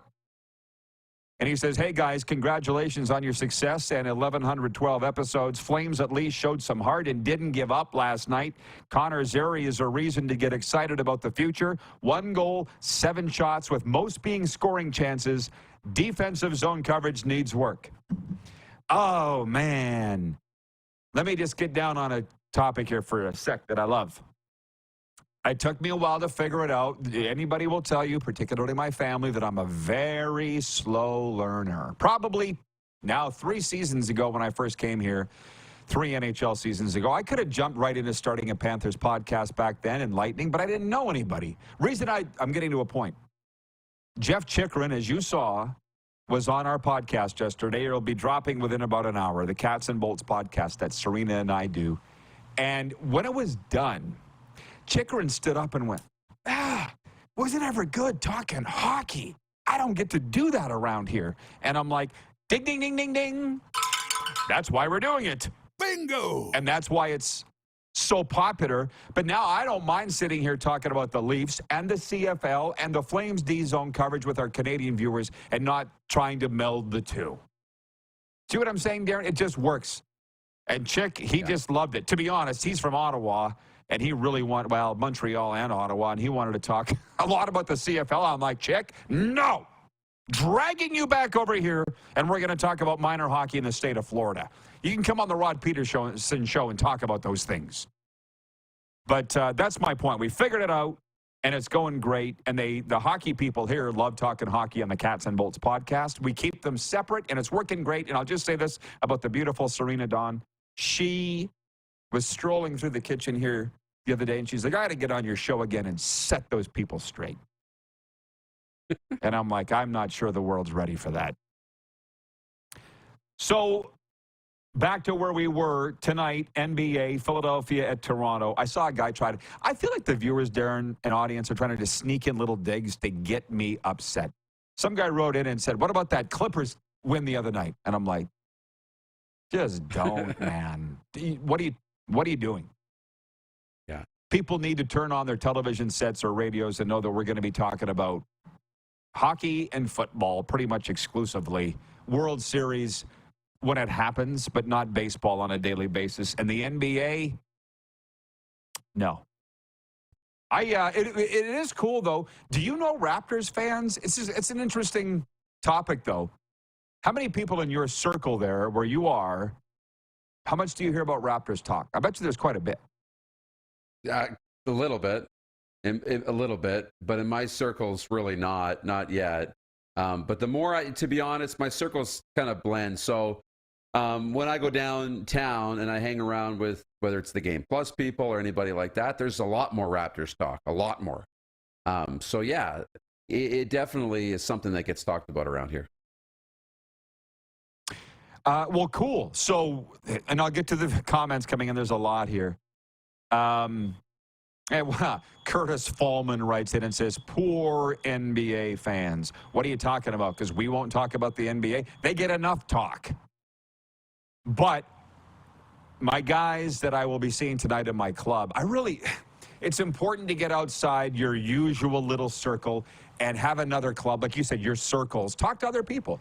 Like last week when we met, I was talking about this Bright Line train. You took it, Darren. They call it the murder train because it's picking people off left and right across the state of Florida. The Bright Line train. You were on it. Thank God you didn't get hit and killed. No, that's like I didn't know every that. day somebody's getting picked. They're getting picked off, and people are, look it up. The Bright Line train. It goes from the very southern tip, down where the Heat play. Now they got extended all the way up to Orlando. And before long, it's going to zip around to Tampa Bay. But what the talk here is, who are these people getting killed? Are they homeless people? Are they drugged out people? Are they suicidal people? What is it? But they're calling it the murder train, facetiously. The media is not, but that's the word on social media. But my point is, we're sitting around, table of guys, and I said, guys, how do you take the Bright Line train to the Hard Rock Stadium where the Dolphins play? And they said, you don't. Doesn't go by that way. It goes down to where the Heat play. And my guy Mitch from New Jersey said, I took it to all the Heat playoff games last year with my kid. It was awesome, but it doesn't go by the Dolphin Stadium. So then Dylan, who looks very much like Dylan from Dylan McDermott, or Dylan Mulrooney, the actor, looks just like him. Spitting, it might be Dylan Mulrooney, actually. He said, take the sawgrass all the way around. It'll drop you off right at Dolphin Stadium. And I'm like, no. I think I'm just going to go meet with Gil at the Dolphins Hotel. How about that? And that's what I did, and it was fantastic. Yeah. Terry the lawyer checks in from Calgary. He says, I'm heading to the Grey Eagle for breakfast tomorrow, Rod. Wish you were there. Well, do me a favor, Terry, and ask them why I'm not. And let me know what they say. which is a whole other thing, Moose. We'll get to them neck guards. Wait, no, I'll jump on it right now. Mark in Melfort. He's a beekeeper. That's an actual job, Moose. He's a beekeeper in Melfort. He says the WHL announced Wednesday, that's the Western Hockey League, everybody, that they will be implementing neck guards this week. No word from the SJHL or any junior A hockey. You hear anything? Great show today. I have not, but I'll tell you something about junior A hockey. Money is tight there. It's tight in major junior hockey, let alone junior A. You know what? It would be nice if some company stepped up and said, I'm going to buy neck guards for the entire Yorkton Terriers hockey team. That would be the nice thing to do. Get some sponsorship out of it and pay for it for the team. Because you can't expect CCM or Bauer to provide every minor hockey player and junior player across North America with a neck guard. And I completely lost my train of thought. Now I just got it back. When I sit and think about this sports business, Moose, you know me, I have a tough time fibbing. I can't. That's why people are tuned in here today. They know that they're going to get the truth. But I was thinking about this. Last year at Grey Eagle, you'd left, but we were talking about the problems of the Flames. And one of the people in the live audience said to a Flames alumni that was there, I'm not going to name him, but the viewer said, I hear there's a rift between Daryl Sutter and Brad Treliving. Is that true? And the Flames alum was like, no, there's no rifts within the Flames. A couple months later, everybody's fired. It comes out that Treliving and Daryl didn't like each other. And I said to my friend, yeah, you told that guy that there's no rift between those two. And he's like, yeah, I did. I just can't do it. I'd rather just not talk about it at all. Yeah. You know what I mean? Than be dishonest to somebody. Anyways, Moose, I'll let you go. Is Mark Moser logged in, producer Clark? Okay, we'll get to him next. Thanks, Moose. Have a great Toronto day. Thank you. Colorado Avalanche television voice Mark Moser joins us next. We are live on the Game Plus television network all across Canada and 31 U.S. states. WQEE Radio in Atlanta, Apple Podcasts, Spotify, and YouTube Live.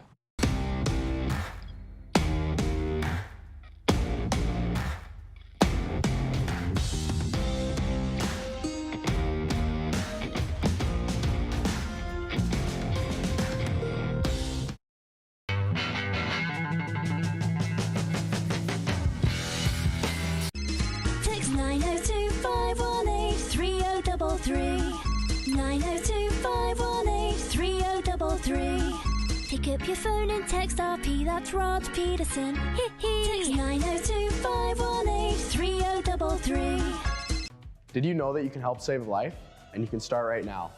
Stem cells from male donors increase chances of positive outcomes for patients, yet they only make up 40% of our registry. Today, there are hundreds of people in Canada searching for their life-saving match. You can be a patient's best hope.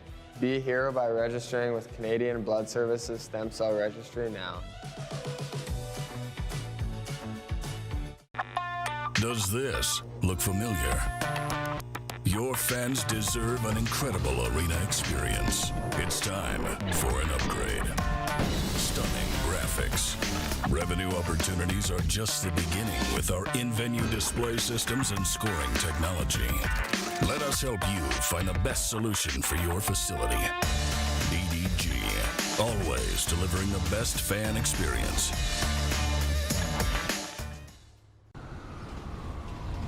I'm Bridget Lacquette. I'm a First Nation Olympic silver medalist, and I'm proud to represent Indigenous hockey players across Canada. Each year, hundreds of Canadians need a stem cell transplant from an unrelated donor to save their life. Anyone can have a hard time finding a stem cell match, but for Indigenous peoples, it can be even more difficult because just over 1% of prospective donors on Canada's stem cell registry are of Indigenous backgrounds. Be a hero. Join me in Hockey Gives Blood in helping to make a life-saving difference to those in need. Register today at blood.ca/beahero.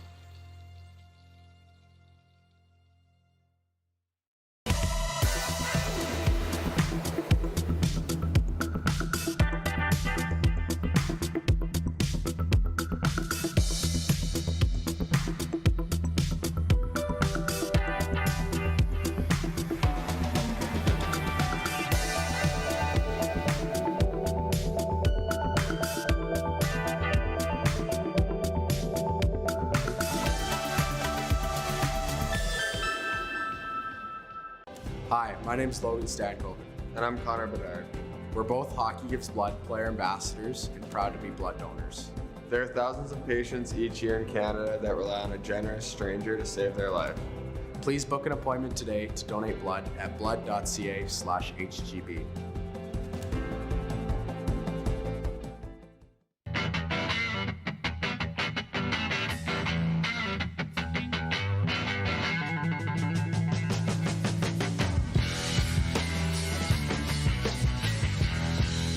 Business owners and marketers. Okay, we know you think we're pretty cool. That's why we want you to share in the coolness factor. Partner with the Rod Pedersen Show and market your business every weekday to sports lovers just like yourself. Take advantage of our many cost-effective commercial and promotional opportunities. Tell the world about your business. Yes, the world. Thanks to Game Plus TV and the Rod Pedersen Digital Network. Contact us today and find out how you can be a part of Canada's fastest-growing sports talk show, The Rod Pedersen Show.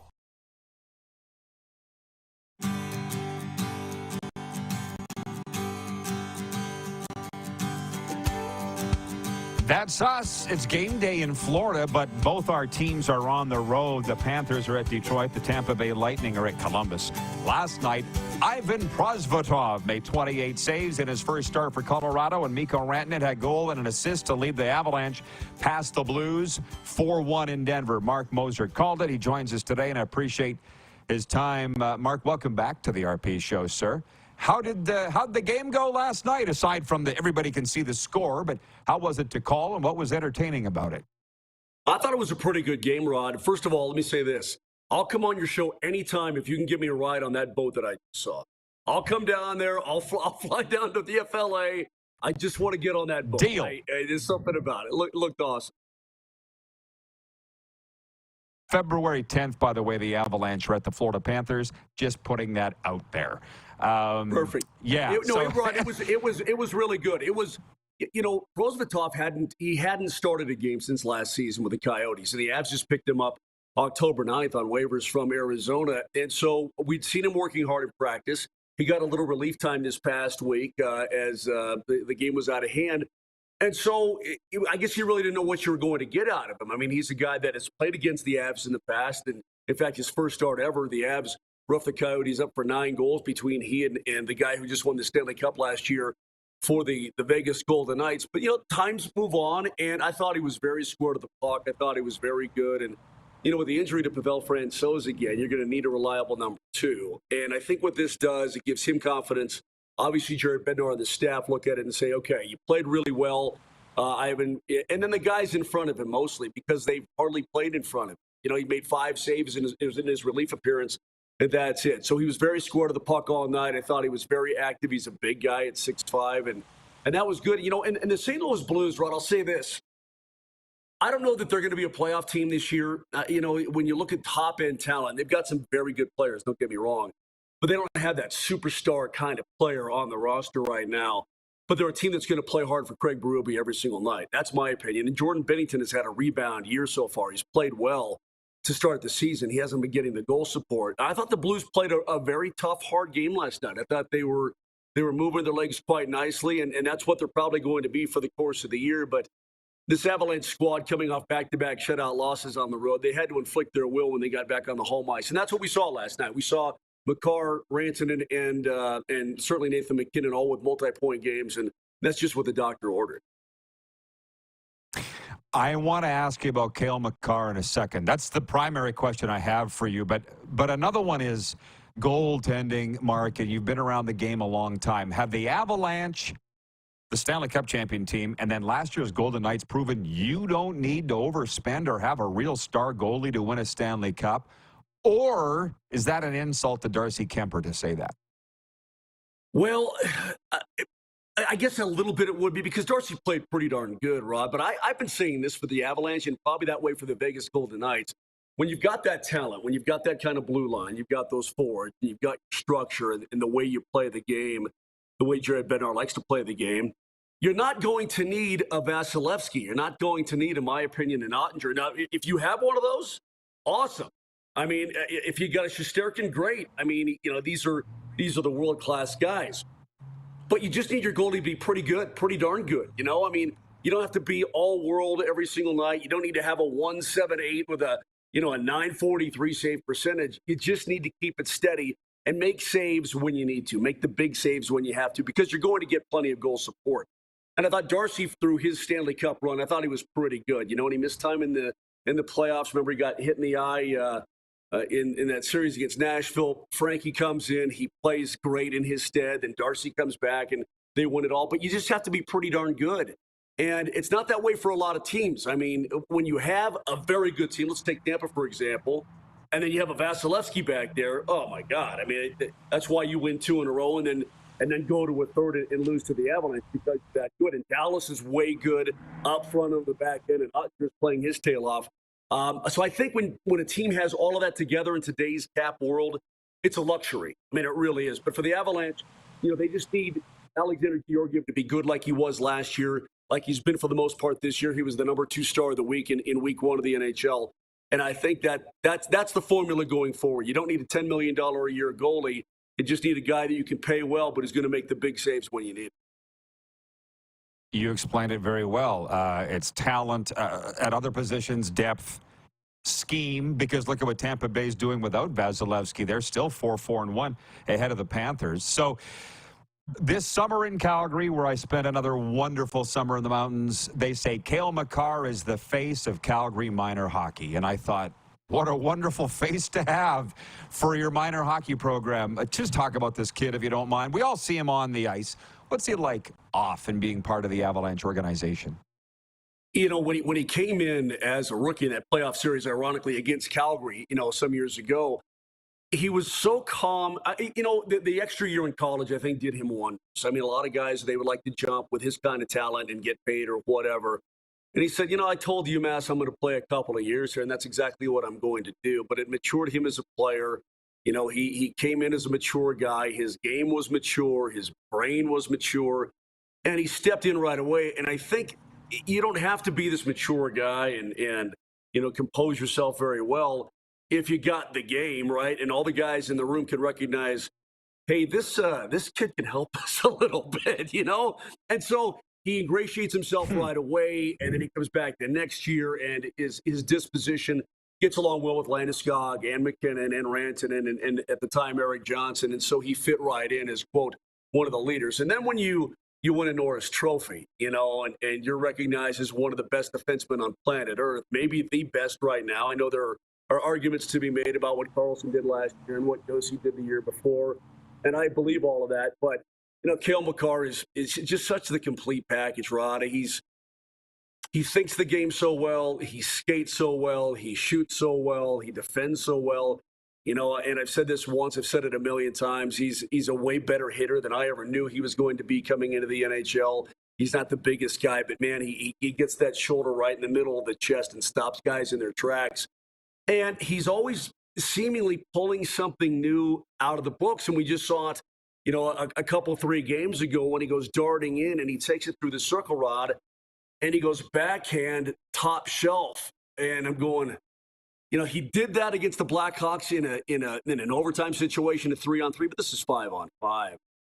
And I'm going, my God, he fit the puck into this tiniest spot, and he's going full speed, and it's a backhand shot. It's just, his toolbox is endless. I mean, I don't know where you buy one of those at your local home improvement store, but you better get one with shelves on the sides and the lift up top and all that, because he just keeps putting new stuff into it every single year. I mean, I don't know how many Norrises he's going to win. He's got to stay healthy, and thank goodness he wasn't injured in that hit in Buffalo. And Kyle Post was not a dirty player. I just hate that hit. When you're 5 to 8 feet from the boards, and even if you just nudge a guy a little bit in the small of his back, that guy's gonna go tumbling into the boards. And we've seen knees and ankles and shoulders and heads and everything else out of that. But he's just world class. So I don't know how many Norrises he's going to win, but I know that one certainly is not enough for what's going to be a Hall of Fame career. Last question comes from the audience. John in Winnipeg has a good one that I'd like to know the answer to, too. He says, hey, Mark, do opposing teams playing the Avalanche in Colorado still use the excuse of the high altitude for not winning, or is that old news? We used to hear about it all the time, and I haven't heard about it for a long time. Maybe back in the day when guys were still in the locker room, and that's right, the guy from Winnipeg, Matt, I think it was, But back in the day when guys would be in the locker room and they'd go into the showers and hammer and dart, and then get back on the ice, way back in the day, these athletes are so fine too now. You will see it over at Broncos games. You'll see guys in the sideline doing one of these, and every now and again in the NBA, but for the NHL, no, it's not used anymore at all. I mean, these guys are, I don't even know how they do it. I mean, what do they take? 2 weeks off in the summertime, and they're right back in the gym, and their cardio's off the charts and all that. It's just the Avs exploit, what works for them, but they're an awfully fast team, an excellent transition team, excellent puck possession team. And so you put all that together, it doesn't matter if you played on the moon or you played at sea level or here at altitude. These guys are fast, they're going to fly, and it's going to be up to you to keep up, or at least try to get as ugly as you can in the neutral zone and slow them down, because if you don't, you're going to pay the price. Love the answer. Mark, I love talking hockey with you. I appreciate the time. We will see you February 10th. The only reason I remember that is it's a special date to me, and I had to look up that the Avalanche were here that day. So we'll see you then. Enjoy the hockey between now and then, Mark. Thanks for the time. White Kingdom for a ride on that boat, Rod. Whatever it is you want, you got it. I'll see you on the 10th, buddy. Write it down. Mark Moser, the voice of the Colorado Avalanche. We'll be back with Overtime for Overtime Hockey Lanes in Calgary right after this. We're live on the Game Plus Television Network, WQEE Radio. How am I going to get a ride on that boat? Apple Podcasts, Spotify, and YouTube Live.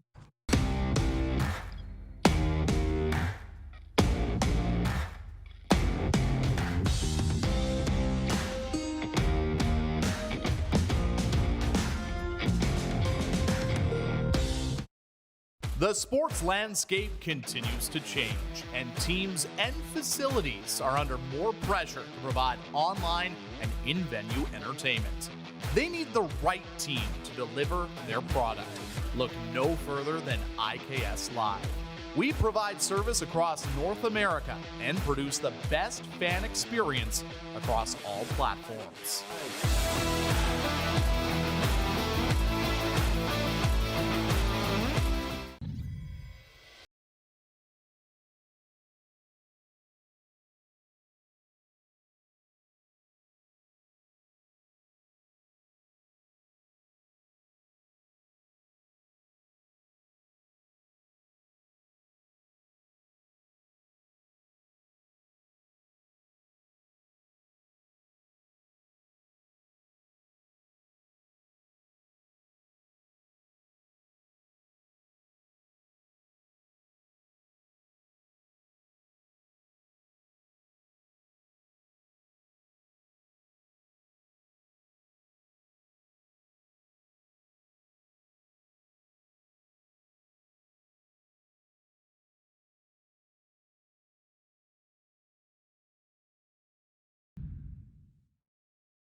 Hi, my name is Logan Stankoven.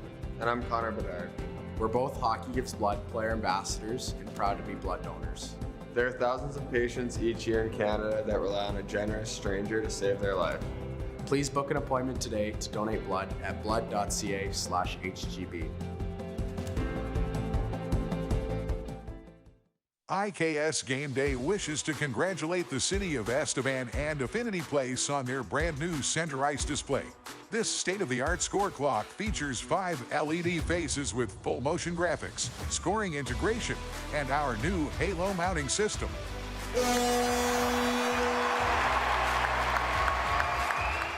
If it's time for an upgrade, let us show you how to deliver the best fan experience. You can find us at IKSGameDay.com.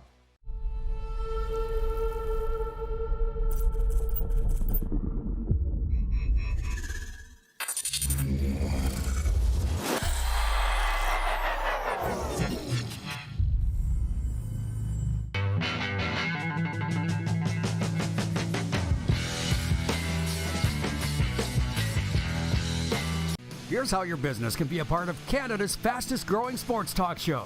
All you have to do is contact us, and we will tell you all about the dynamic and exciting marketing opportunities we have, utilizing a fully integrated 360-degree multi-platform. Imagine your business seen and heard across Canada on Game Plus TV and around the world on the Rod Pedersen Digital Network. You will use one of the most overused expressions in sports. You gotta be kidding me. Get your business involved. Contact the Rod Pedersen Show today.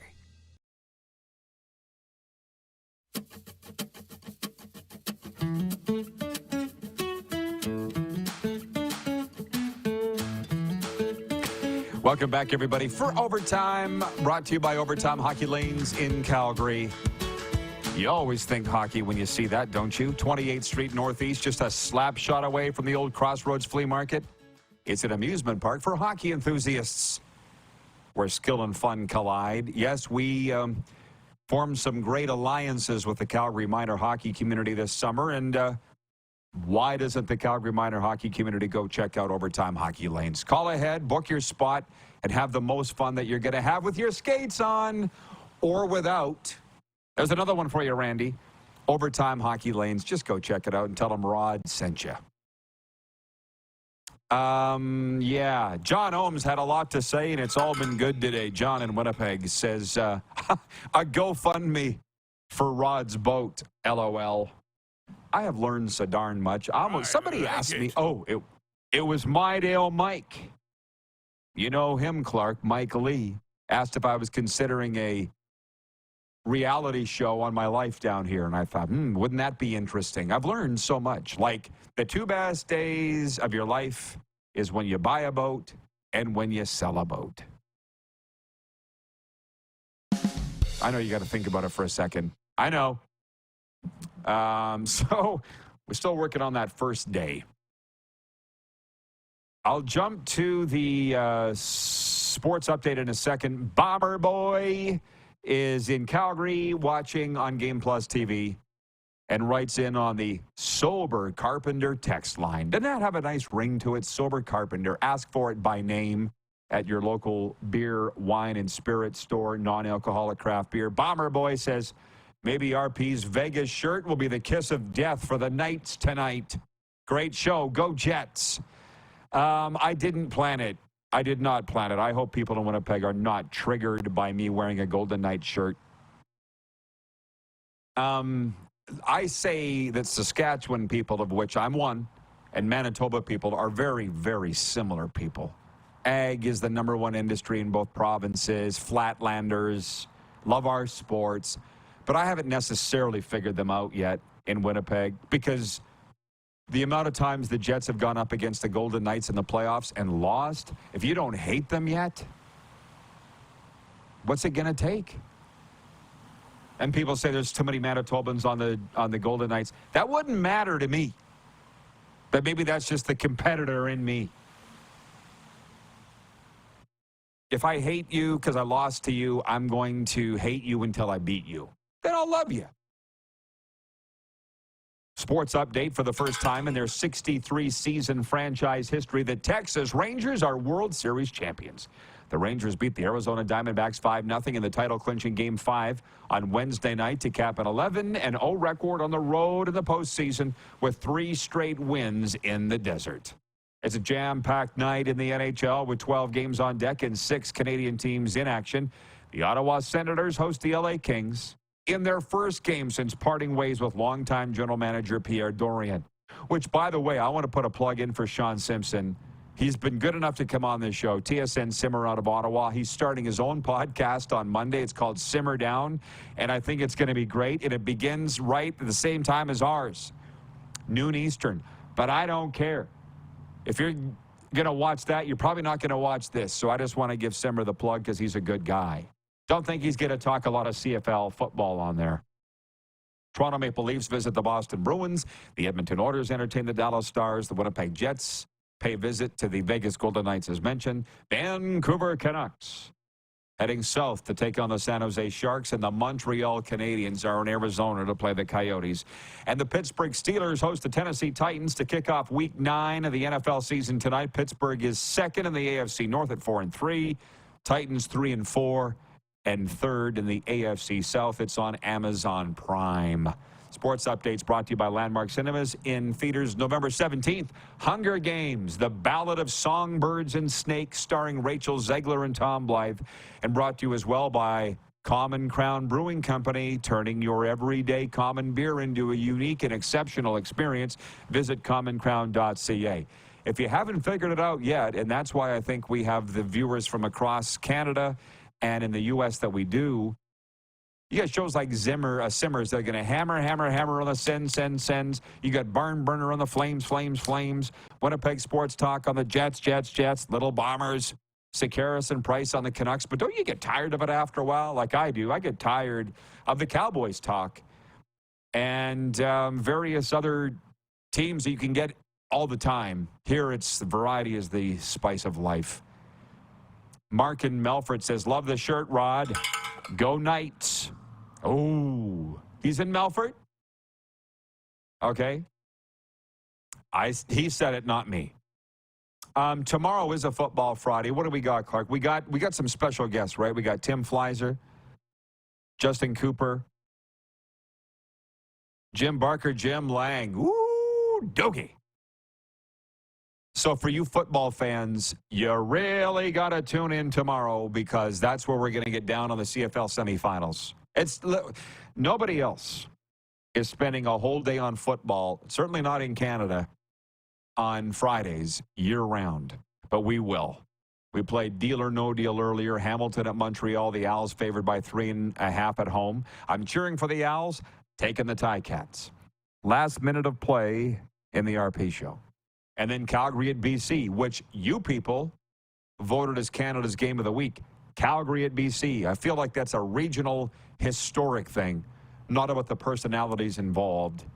Because I think the Hamilton, and BC's favored by 7.5 at Bet Regal, but I think the far better storyline is Bo Levi versus Cody Fajardo in that Eastern semifinal. But hey, that's just me.